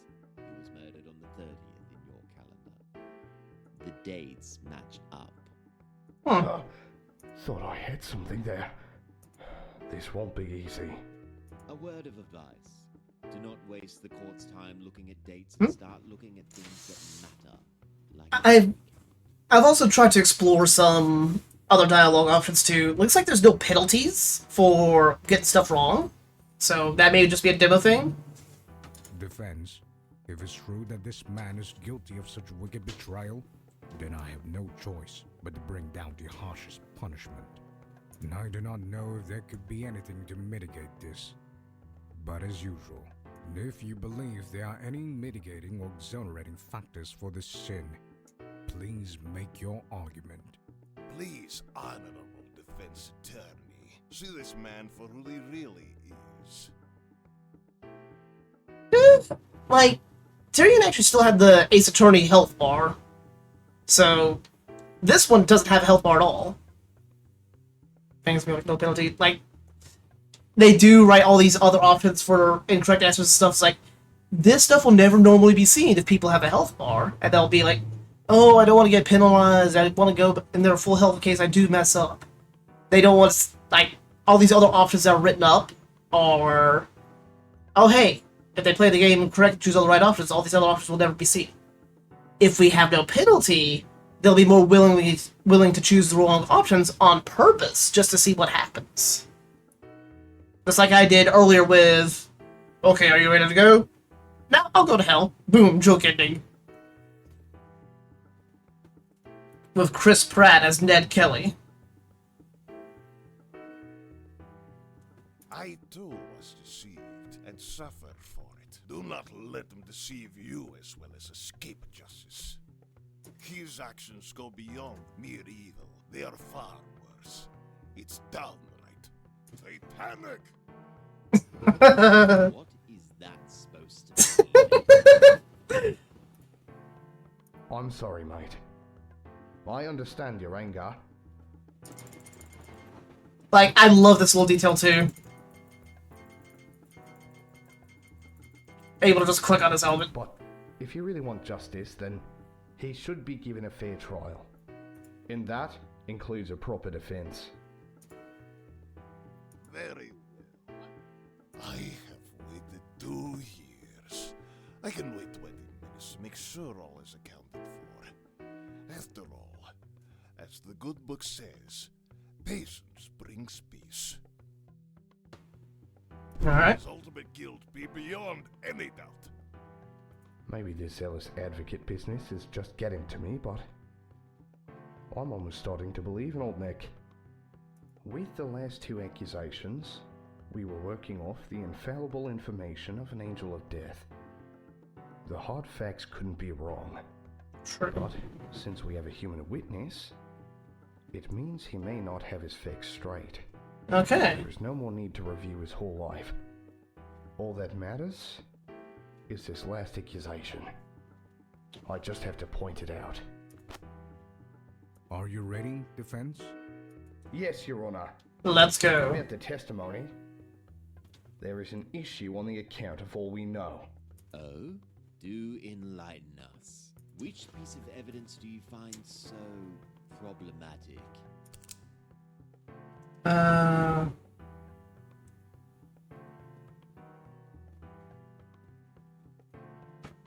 The testimony itself. This is all the proof I need.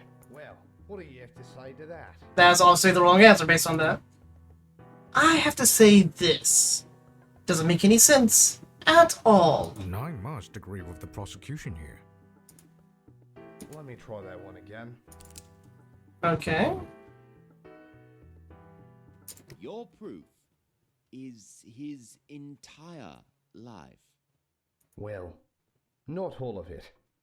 It's specifically this one part. The Tsar went to the front line in 1915, based in Russian Poland, and he didn't return from the front until 1917 to abdicate. Leaving as emperor to lead a nation, only to return as nobody. Such a fall from grace. When and where was Rasputin killed?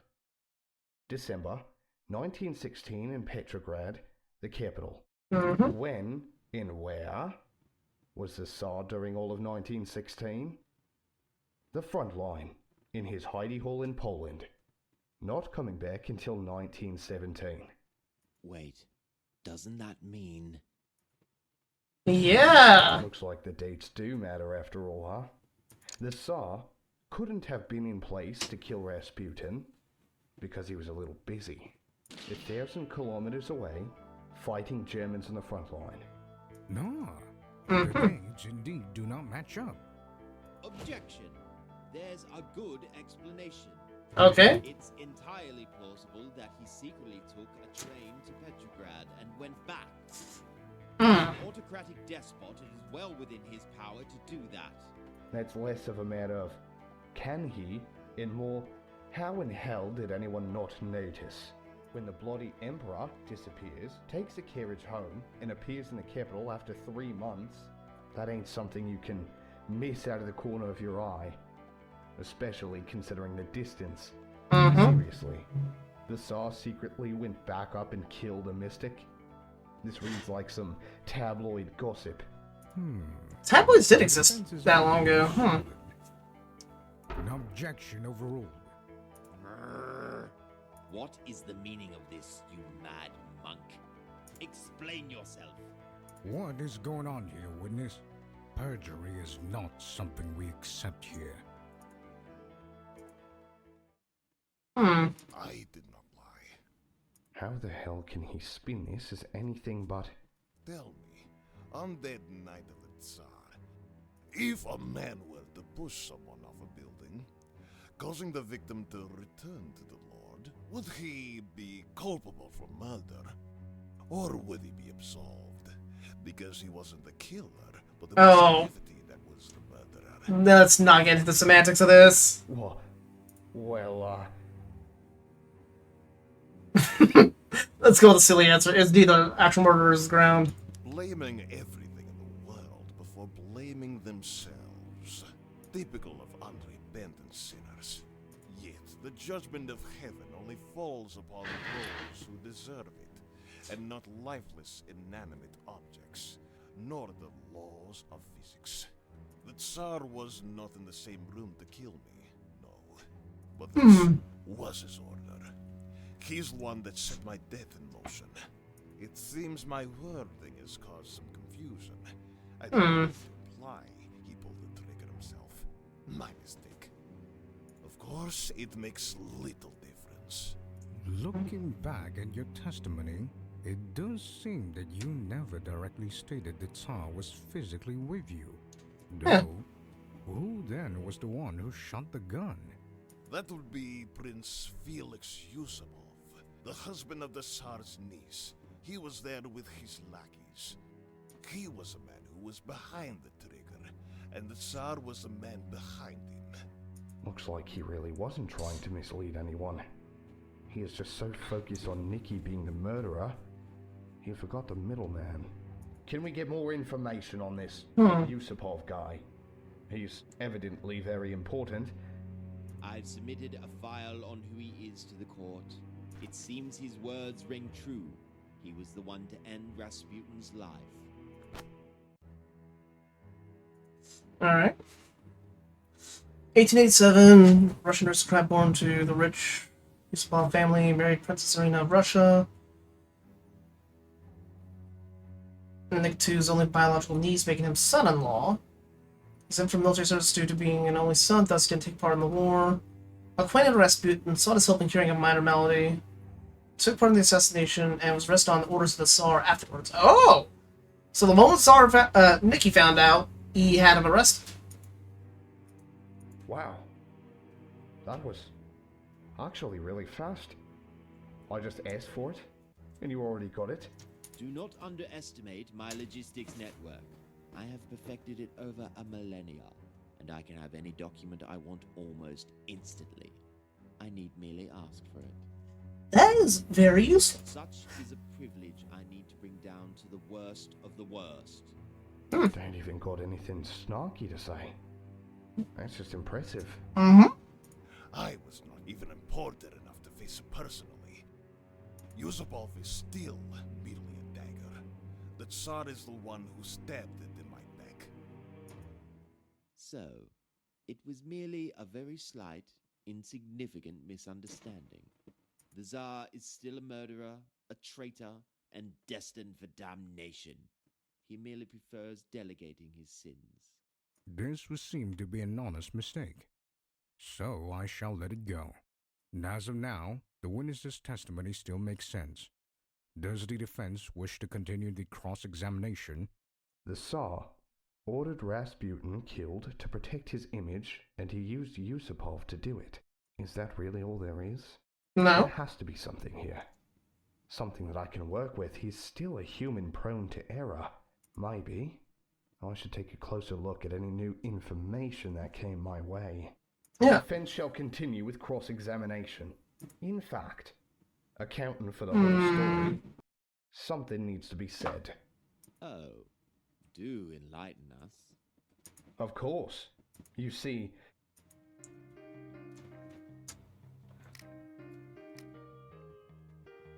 Yeah, it's gonna be a false assumption. Because why would Zor have the nephew arrested? A false assumption? Why does he look composed like he's gonna smack me upside the head with that hammer? there's one part of his tale that does not sit right. Something he shouldn't be able to know. There are no assumptions being made. All which I said is as true as gospel.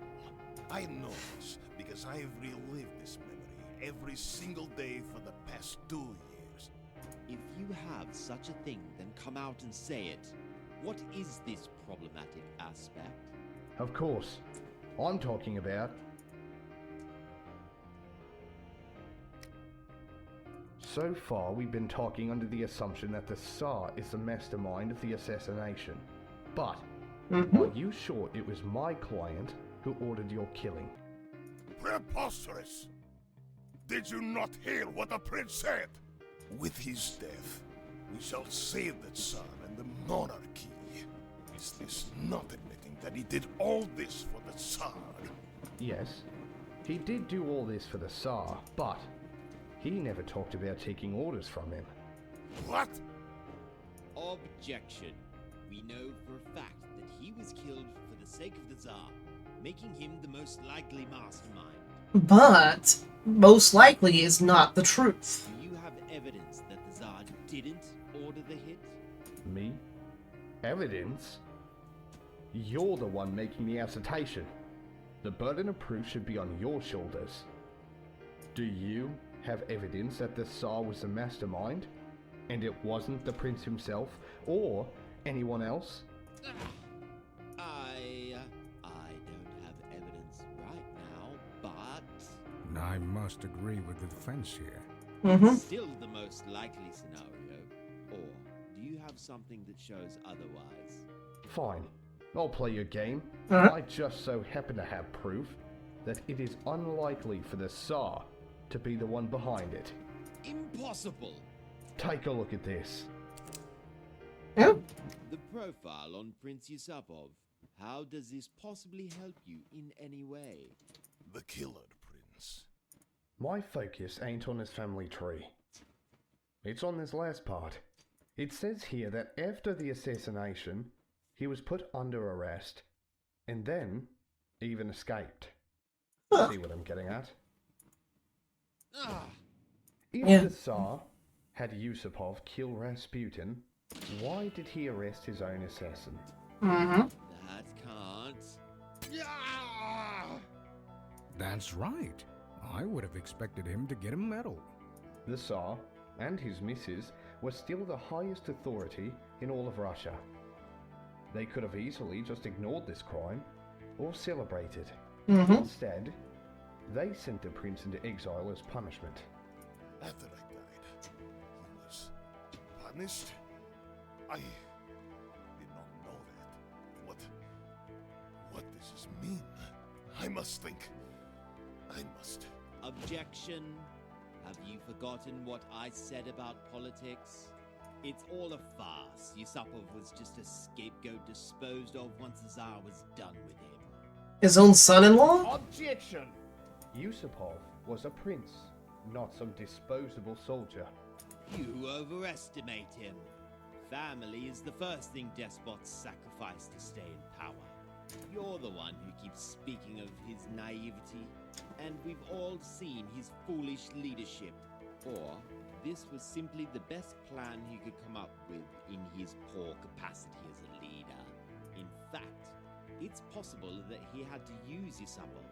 Rasputin might not accept the invitation of some unknown sailor. Now, you're just spinning tales with no evidence. Then answer me.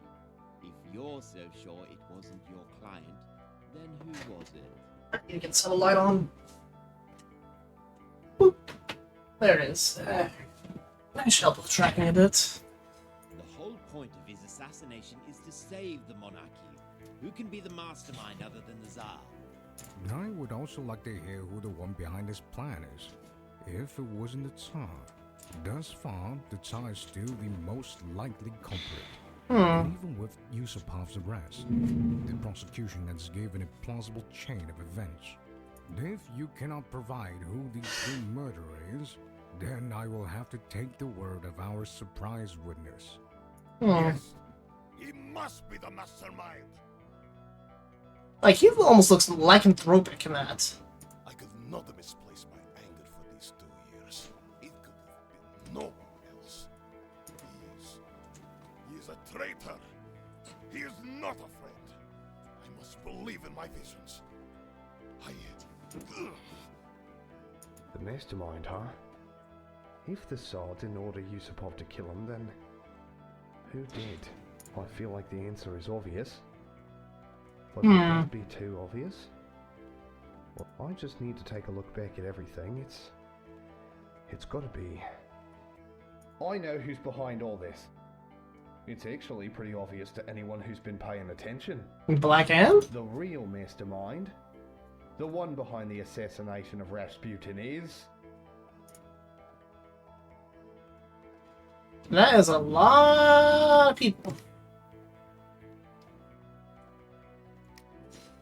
The Bolsheviks did not like the Tsar. Could it have been the Tsaritsa? The Empress. You better have a good explanation. After saving her son. Earlier it was mentioned that Rasputin, in the Tsaritsa, became friendly.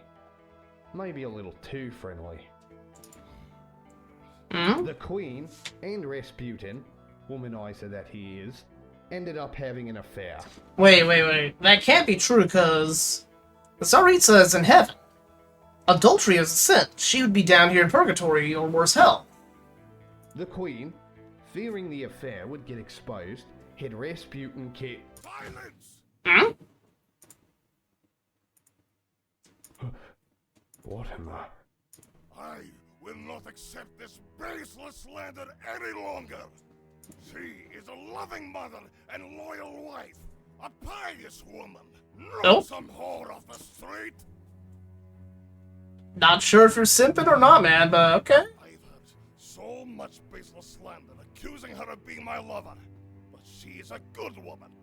I have seen it many times with sex and debauchery. I have been in the company of many women, but she is not one of them. My bond with her is great, but it is a bond of deep friendship and respect, nothing more. Respectable. Very respectable. Shame to all who would spread such worthless gossip. I approve of this message. Sorry, mate. Didn't realize this meant a lot to you. Those who spread false narratives, may they be shamed. It seems you did not know. When Rasputin was alive, there was a very popular rumor that he and the Tsarista were lovers. This became such common gossip that for many it was practically fact. But I can confirm from both Rasputin and Alexandra's records that they did not commit the sin of adultery together at any point. I see. There goes my point. It must have been hard on him to have everyone accuse him of being lovers with someone he deeply respected. She truly is a good person. Even with all the rumors of the world that rejected me, she continued to accept me with open arms. Yes, she was not a good domestic ruler. She acted naive and chose her ministers poorly, but she always had the best intentions. I'm sorry, mate. I didn't know that much about the Queen. It was my mistake. Since it seems she's in heaven now, I believe you when you say she's a good lass. If only fate gave her a better husband. What a kind woman in an unfortunate position. At least she can rest easy now in paradise. Of course. I know you are a stranger to all this, so you are not aware of all that has I accept your apology. Your words were born out of ignorance. As Christos has forgiven our transgressions, I forgive yours. If only you had that attitude for my client too. At least now I know that on the long list of things, my client is... a cuckold ain't one of them. Well, since we know it's not the Tsaritsa, that can only mean...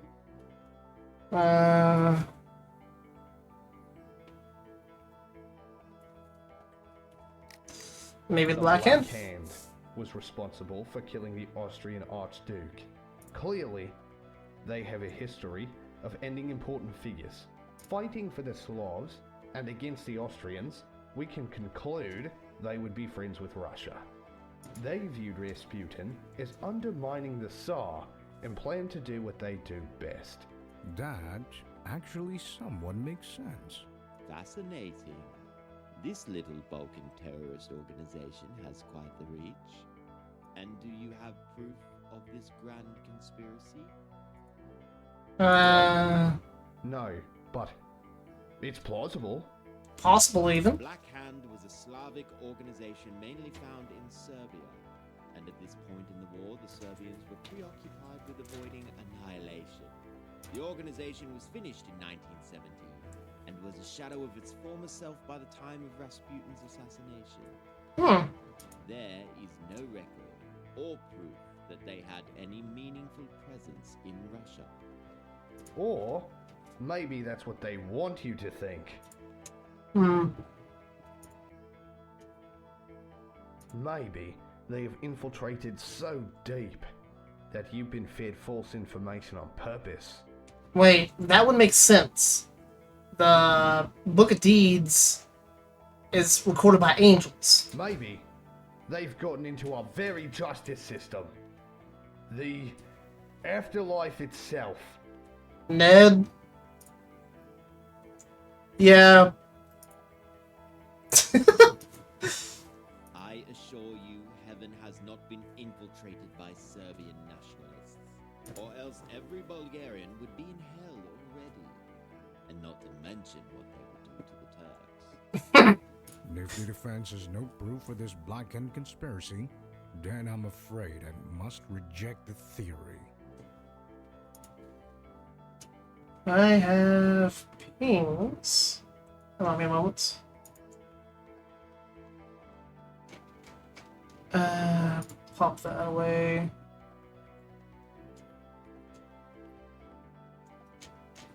Okay.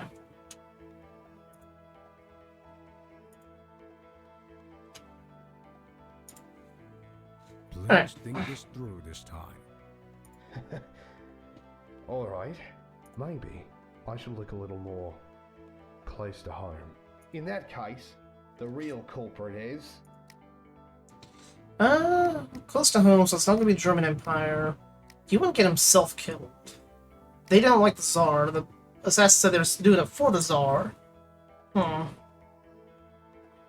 have just done it on his own? I guess so. Was the prince himself? Exactly. So far, we've been thinking of who was behind Yusupov's actions, but there was no one behind him. He was the mastermind. Him and the nobility wanted to save the monarchy by killing Rasputin. A likely story. I presume you have proof of this. And in case you did not realize, Yusupov is still alive. And so are all of his fellow conspirators, so we can't call them as witnesses. Alright. Wait. It's a real-time document. Do I have anything that proves this? This whole business with the priest? I need to show for certain that Nikki had no hand in it. And to do that, I gotta show this Yusupov fella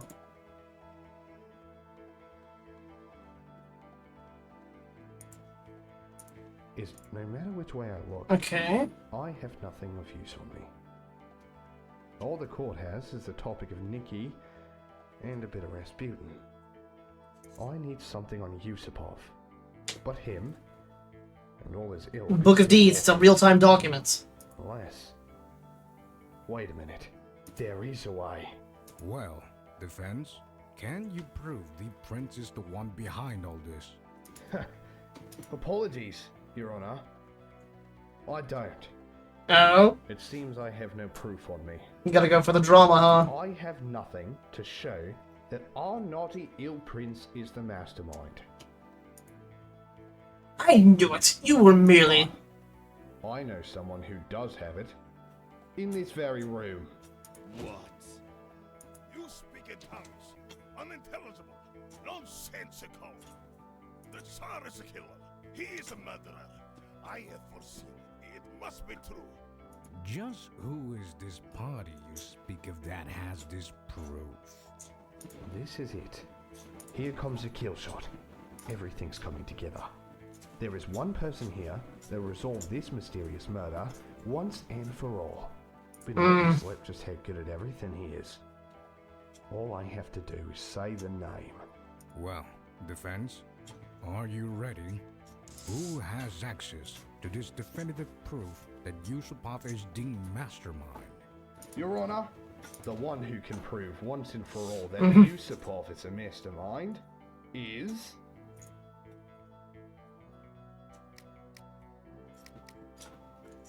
Yeah. Me? What could you possibly be implying? I gotta thank you for being so open to telling me what you can do. Now I know you, and you specifically, are the key to getting my client out of hell. Out of hell? Nonsense. For all my existence, all that I've worked for is to ensure who must be damned are damned. You told me that Book of Deeds exists even for the living. Since it's constantly being written, and what's written is never incorrect. Then, you showed me your top-notch logistics makes even those Egyptian tradies look slow. You're able to get any document you need in an instant, which probably includes the Book of Deeds. Say, something like masterminding a big conspiracy to off a high-profile holy man, it's probably going to be put in the book as a sin, ain't it? Prosecutor Satan, I formally request you bring in Yusupov's Book of Deeds. Because I'm certain the reason we can't find the assassination in Nikki's record is because it's already in Prince Yusupov's. No, that's very possible. You can't just... I can't just... You dare give me orders? What? What? What is going on? Book of Deeds. Plain facts as they stand is, the Tsar couldn't have been there physically to kill him. He was in Poland. Yusupov pulled the trigger on Rasputin. He was then imprisoned by the Tsar's government. There is no record in his Book of Deeds of the Tsar committing a sin by ordering a murder that night. And my pal Satan here corroborated that the second the witness came in. The only logical conclusion then is that my client has no involvement, and most likely, culprit is Yusupov himself. And all we need to prove it, once and for all, is to see a list of Yusupov's sins. That is reasonable. Objection! What if this really is the first time in history? Or more likely, as I said, mistakes have been made in the creation of the Book of Deeds this whole time. That'd be terrible. Are you really going to let this monster walk free over a simple bureaucratic mistake? Think! Objection! Simple mistake? If Book of Deeds haven't been right this whole time, then that throws the validity of every trial in this court for the past 1,885 years out the window. He's right. We would need to re-examine everyone that has ever died. Don't know about you, mate, but I find that highly unlikely. Maybe. One day we'll have a flaw in a Book of Deeds due to some exceptional happenstance. But it won't be for something as simple as an assassination plot. My client is either in on it, or he ain't. Well, it's still possible, however unlikely. After all, have you forgotten that the witness being here in the first place is an exceptional circumstance? Like, it is, The but... witness was ordered here directly by divine intervention. Surely that's a sign from above to take this witness at his word. Except, they never stated that what the witness says has to be accepted. We just need to hear his testimony, and that's all. Mm-hmm. We don't know the reason why they sent him here. And that's outside the scope of what we should be talking about anyways. Mm-hmm. It's just as likely that they just sent him here to shut him up from annoying the Department of Prayer and Intercession. How dare you! Me being here is not some mystery to be unwrapped.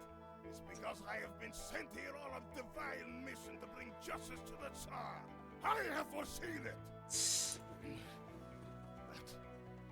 He's been holding on to this anger for 2 years. I just know it. You worthless clown. I thought you were on a divine mission to exact justice. But just as you were in life, you are nothing but a raving madman talking nonsense. Silence, demon!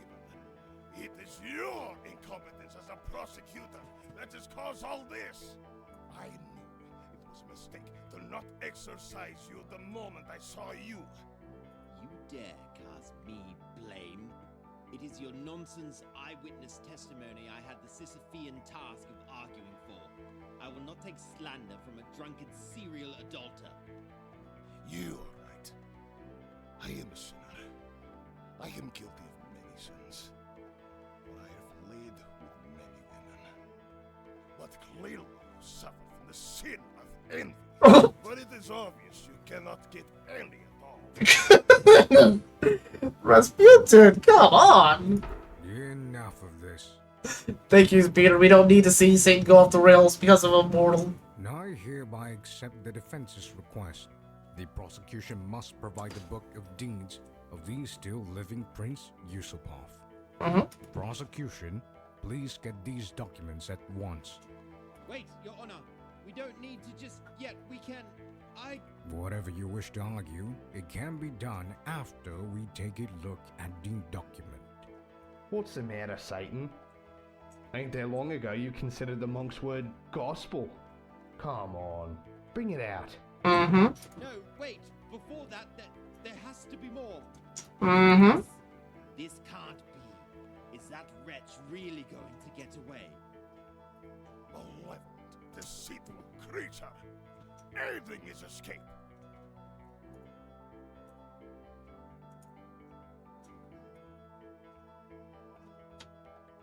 Allow me a moment.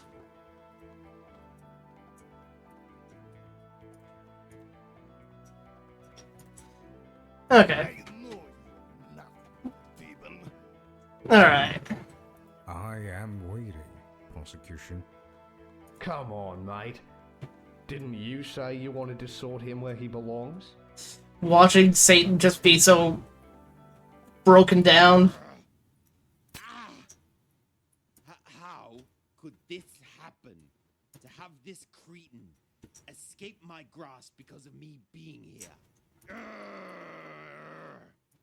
Damn you all!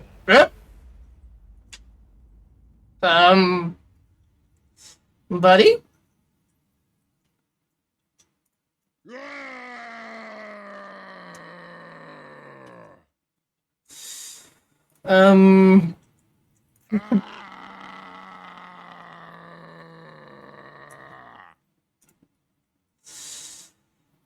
Can you calm down? Please? Like, especially in front of Peter like this? You are better than this? Come on. So, is it as the defense asserts? Prince Felix Felixovich Yusupov is guilty of the sin of killing Rasputin. You got burnt out. The Tsar had no hand in killing Rasputin. According to the record, the prince decided to assassinate Rasputin for his stated reason of saving the monarchy. He had gathered fellow nobles as conspirators who had also grown tired. Oh boy. However, he purposefully did not involve the Tsar, as Rasputin was still considered a friend, especially by the Tsarista. He lured Rasputin into Moika Palace, and after a mistake caused Rasputin to not eat the poison they had prepared, he shot him dead and sent him on his way here. That is the truth, as revealed by Yusupov's Book of Deeds and those of his fellow conspirators. Okay. Very well. Does the prosecution have anything to add regarding this accusation? I do not. Oh, he is very Forgive me, but I shall need to rest for an amount of time. And he just fades out. Seems he's finally given up, huh? I'd feel a bit sorry for him if not for the fact that he's trying to send a man to hell. In which case, it's time for us to wrap up this accusation.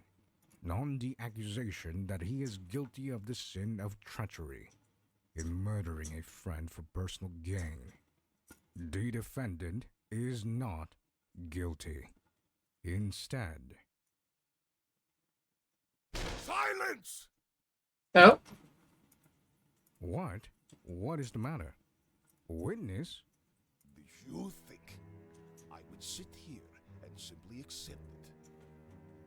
This is not over yet. I refuse to believe it. Okay, this music piece, it reminds me of like a really tense theme from JoJo's Bizarre Adventure Part 1, Part 2. Like these slow, low strings. Looks like we ain't done after all. A witness? Do you still wish to make an argument? That man is a murderer, a backstabber. He has deceived you. He has deceived all of you. And you, Senator. How dare you continue to peddle his sins, his lies. You are not better than him. His evilness is absolute. I cannot sit and let this unholiness stand. Looks like he spent so much time thinking about Nicky that his idea of who he is has become twisted beyond recognition. I'll have to finally show this mystic the Nick he's long forgotten. Cold, hard reality. Alright, Magic Man. If you really want to have a little debate, then let's duel. Oh no, why that phrase?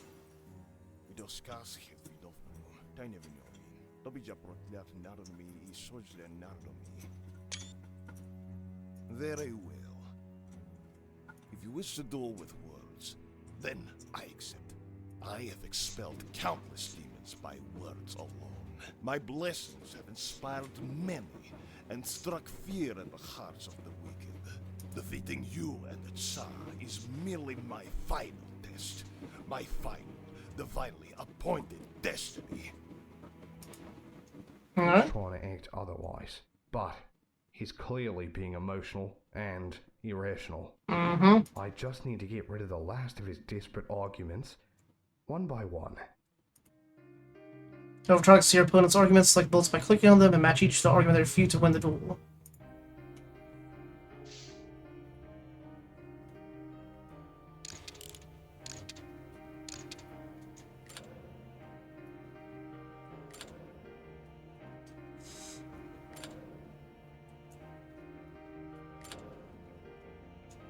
Alright.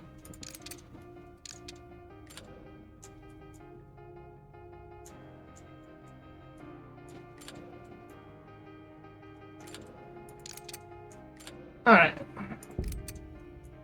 Draw. These book of deeds are clearly wrong. The Tsar must be guilty. Therefore, it's more likely that all of them are flawed. The Book of Deeds have been consistent between Nicholas, Yusupov, and all the conspirators.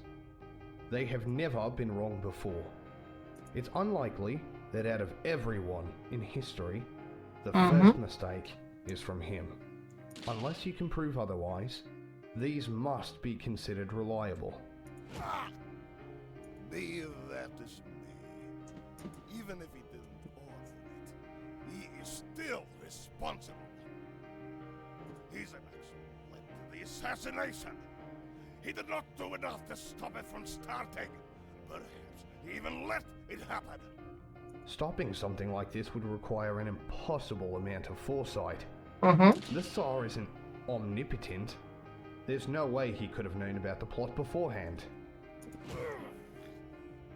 Well, it doesn't matter. I know it. I know he wants me dead.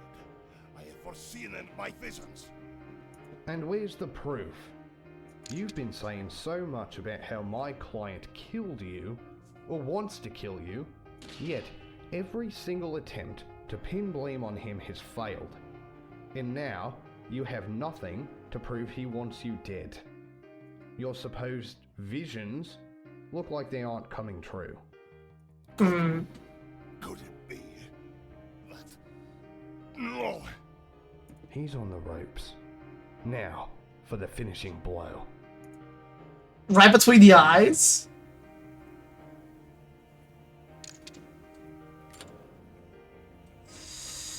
You have been hit by the Department of Miracles, so no, your visions are false. Visions are false? What can you possibly mean? Sorry, Mystic. Time to bring you back to the mundane. Ugh. You've been claiming that your visions are miracles from on high, telling you how this is your divine mission to bring down some evil tyrant. But, as we can see, your testimony fell flat. Face it, it wasn't some miracle. You're just delusional, mate. Delulu. Oh, dare you! Well, if you still want to cling on to faith, let's just ask them directly, shall we? Yeah. We ain't on Earth anymore. We can just ask the angels' bureaucracy directly if they've granted any of these miracles you talked about. If you recall, our good pal Satan was confused when he first heard of your claim because as far as he knew, your description doesn't match his reports. But I think even without the inquiry, deep down you already realize it. You've gone insane? This isn't heaven sending you visions of the future. This is your own broken mind's traumatic delusions. This can't be! No! No! What have I've... No!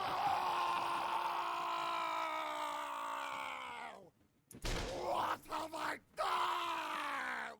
Okay, Rasputin's VA is killing it.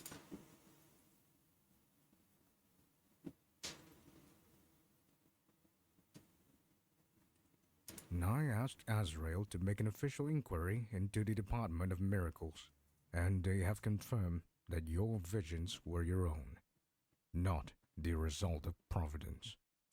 So, it seems all has been resolved. Not only was the defendant never a traitor, but he never even considered the witness an enemy.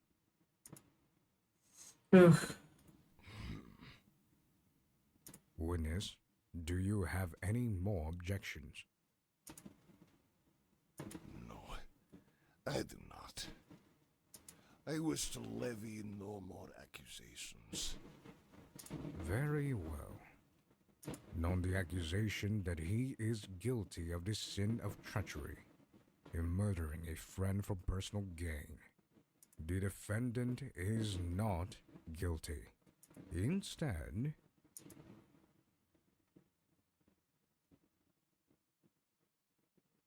the defendant is innocent and is no traitor.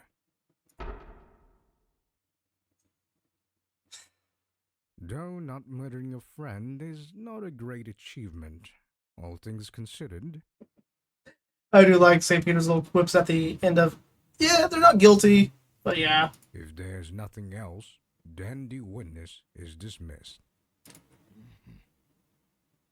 Thank you. You are a true saint. I merely wish to leave and confess my sins to the Lord as soon as possible. It's all right. I understand you're going through a truly difficult time. I know what it is like to deny a friend for so long. Please rest and take your time to both reflect and recover. I will. Farewell.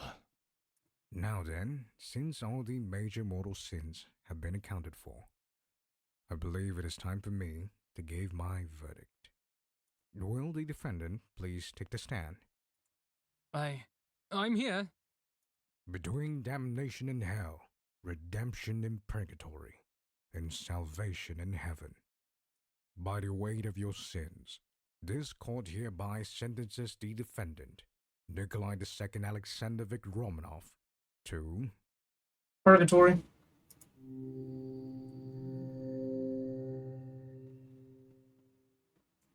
The defendant shall be sentenced to purgatory for rehabilitation. Through your time here in purgatory, I truly hope you can get a dang bit closer to heaven. A dang bit closer? Okay. Court is adjourned. Ooh. We want a trial. Well done, Nikki.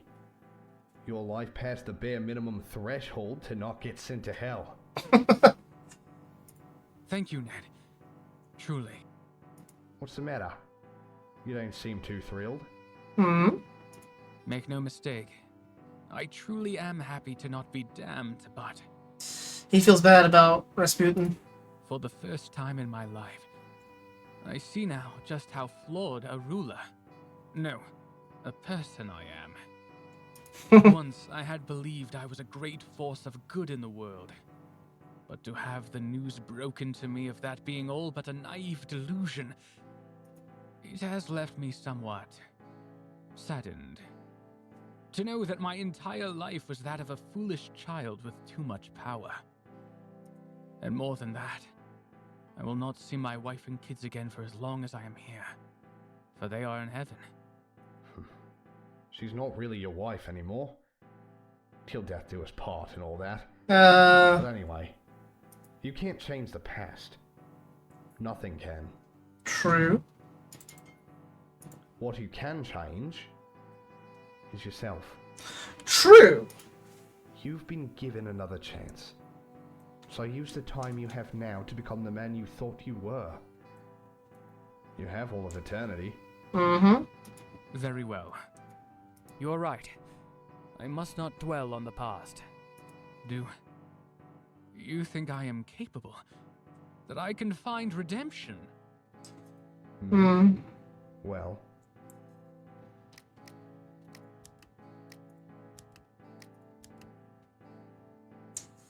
I honestly say I can't say because that's up to them. Their own path. my job is to make sure you don't go to hell. After that, it's all you. It ain't my place to make bets. It can always go either way. I see. Then it's up to me to believe in myself and find redemption. Still, I cannot believe I am truly dead. I thought my reign would last, that I would see my children grow up. Well, your kids ain't growing up at all anymore. And yet, we all died so unceremoniously, far too soon. Gunned down in a side room of some house arrest. It's all so unfair. But that's life. Listen, mate. When I was young, I was angry. I thought that as long as I followed that anger, I would eventually find justice. A naive larrikin, riding high, thinking I was special. I ended up not even seeing 30. I've outlived you. Such is life. None of us could have hoped to know how it'll end. But, right now, you shouldn't dwell on how long you had to live. What matters is how you spent that time you had. That was a very Western delivery. You're right. I am dead.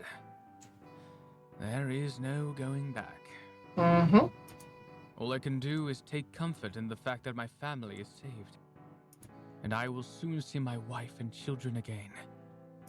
Yeah. If I may ask, why are you wearing a metal helmet?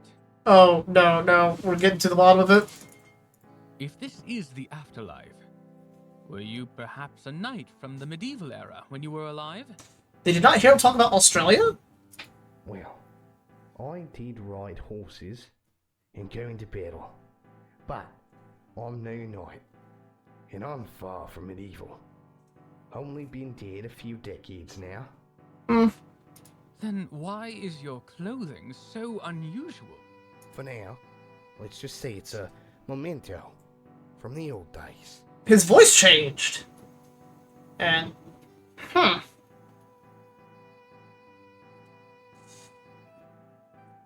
beard color, Also, you must admit, it's a bold-fashioned statement.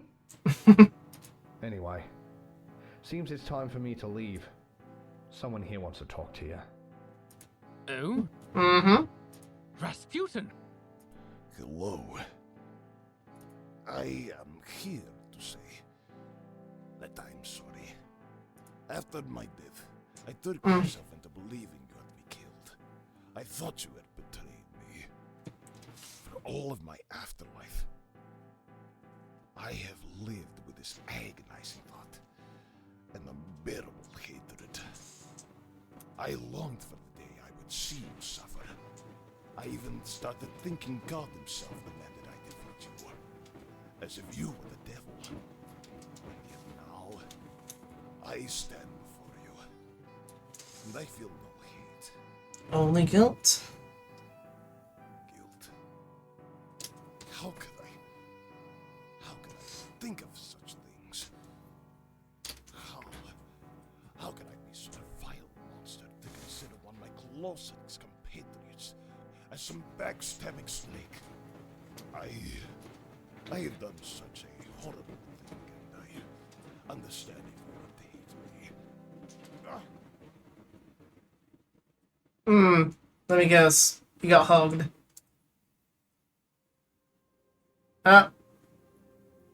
Wait a minute. Rasputin, my friend. How can I ever be at grievance to the one who saved my son's life? All is forgiven. We are both flawed men. We have no right to hate one another, or ourselves. Thank you.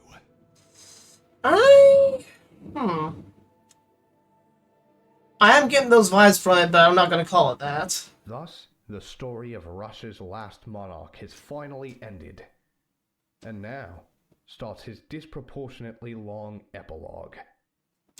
His life may be over, but his afterlife starts now. And it's going to be a long road for him. Oh. Actual credits?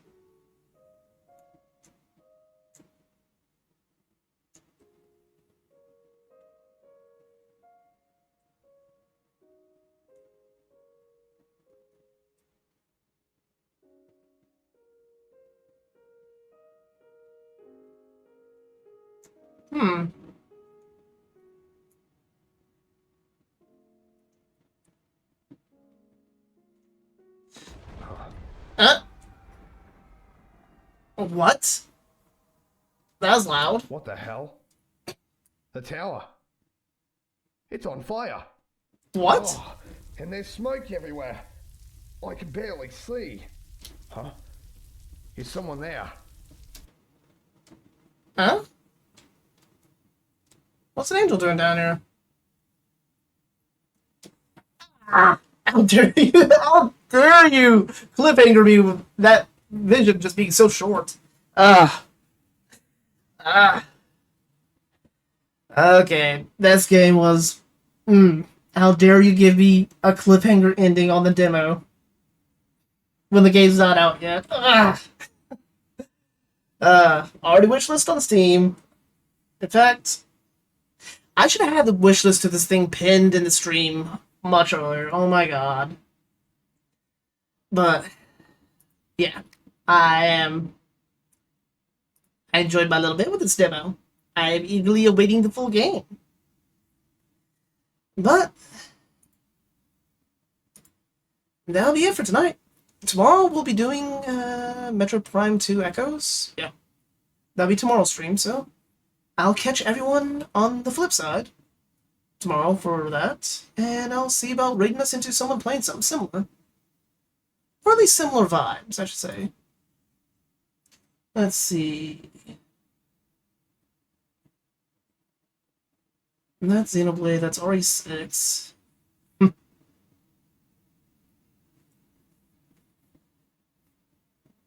Let me look.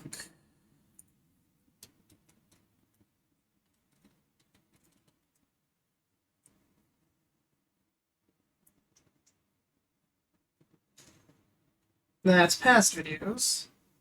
Looks like we have no active streams. Huh, I know that, Shuba. But, let's see.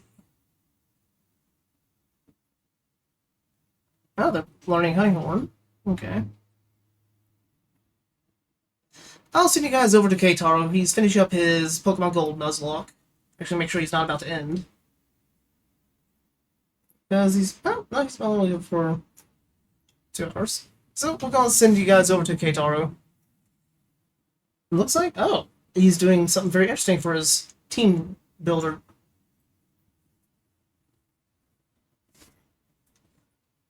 Alright. And...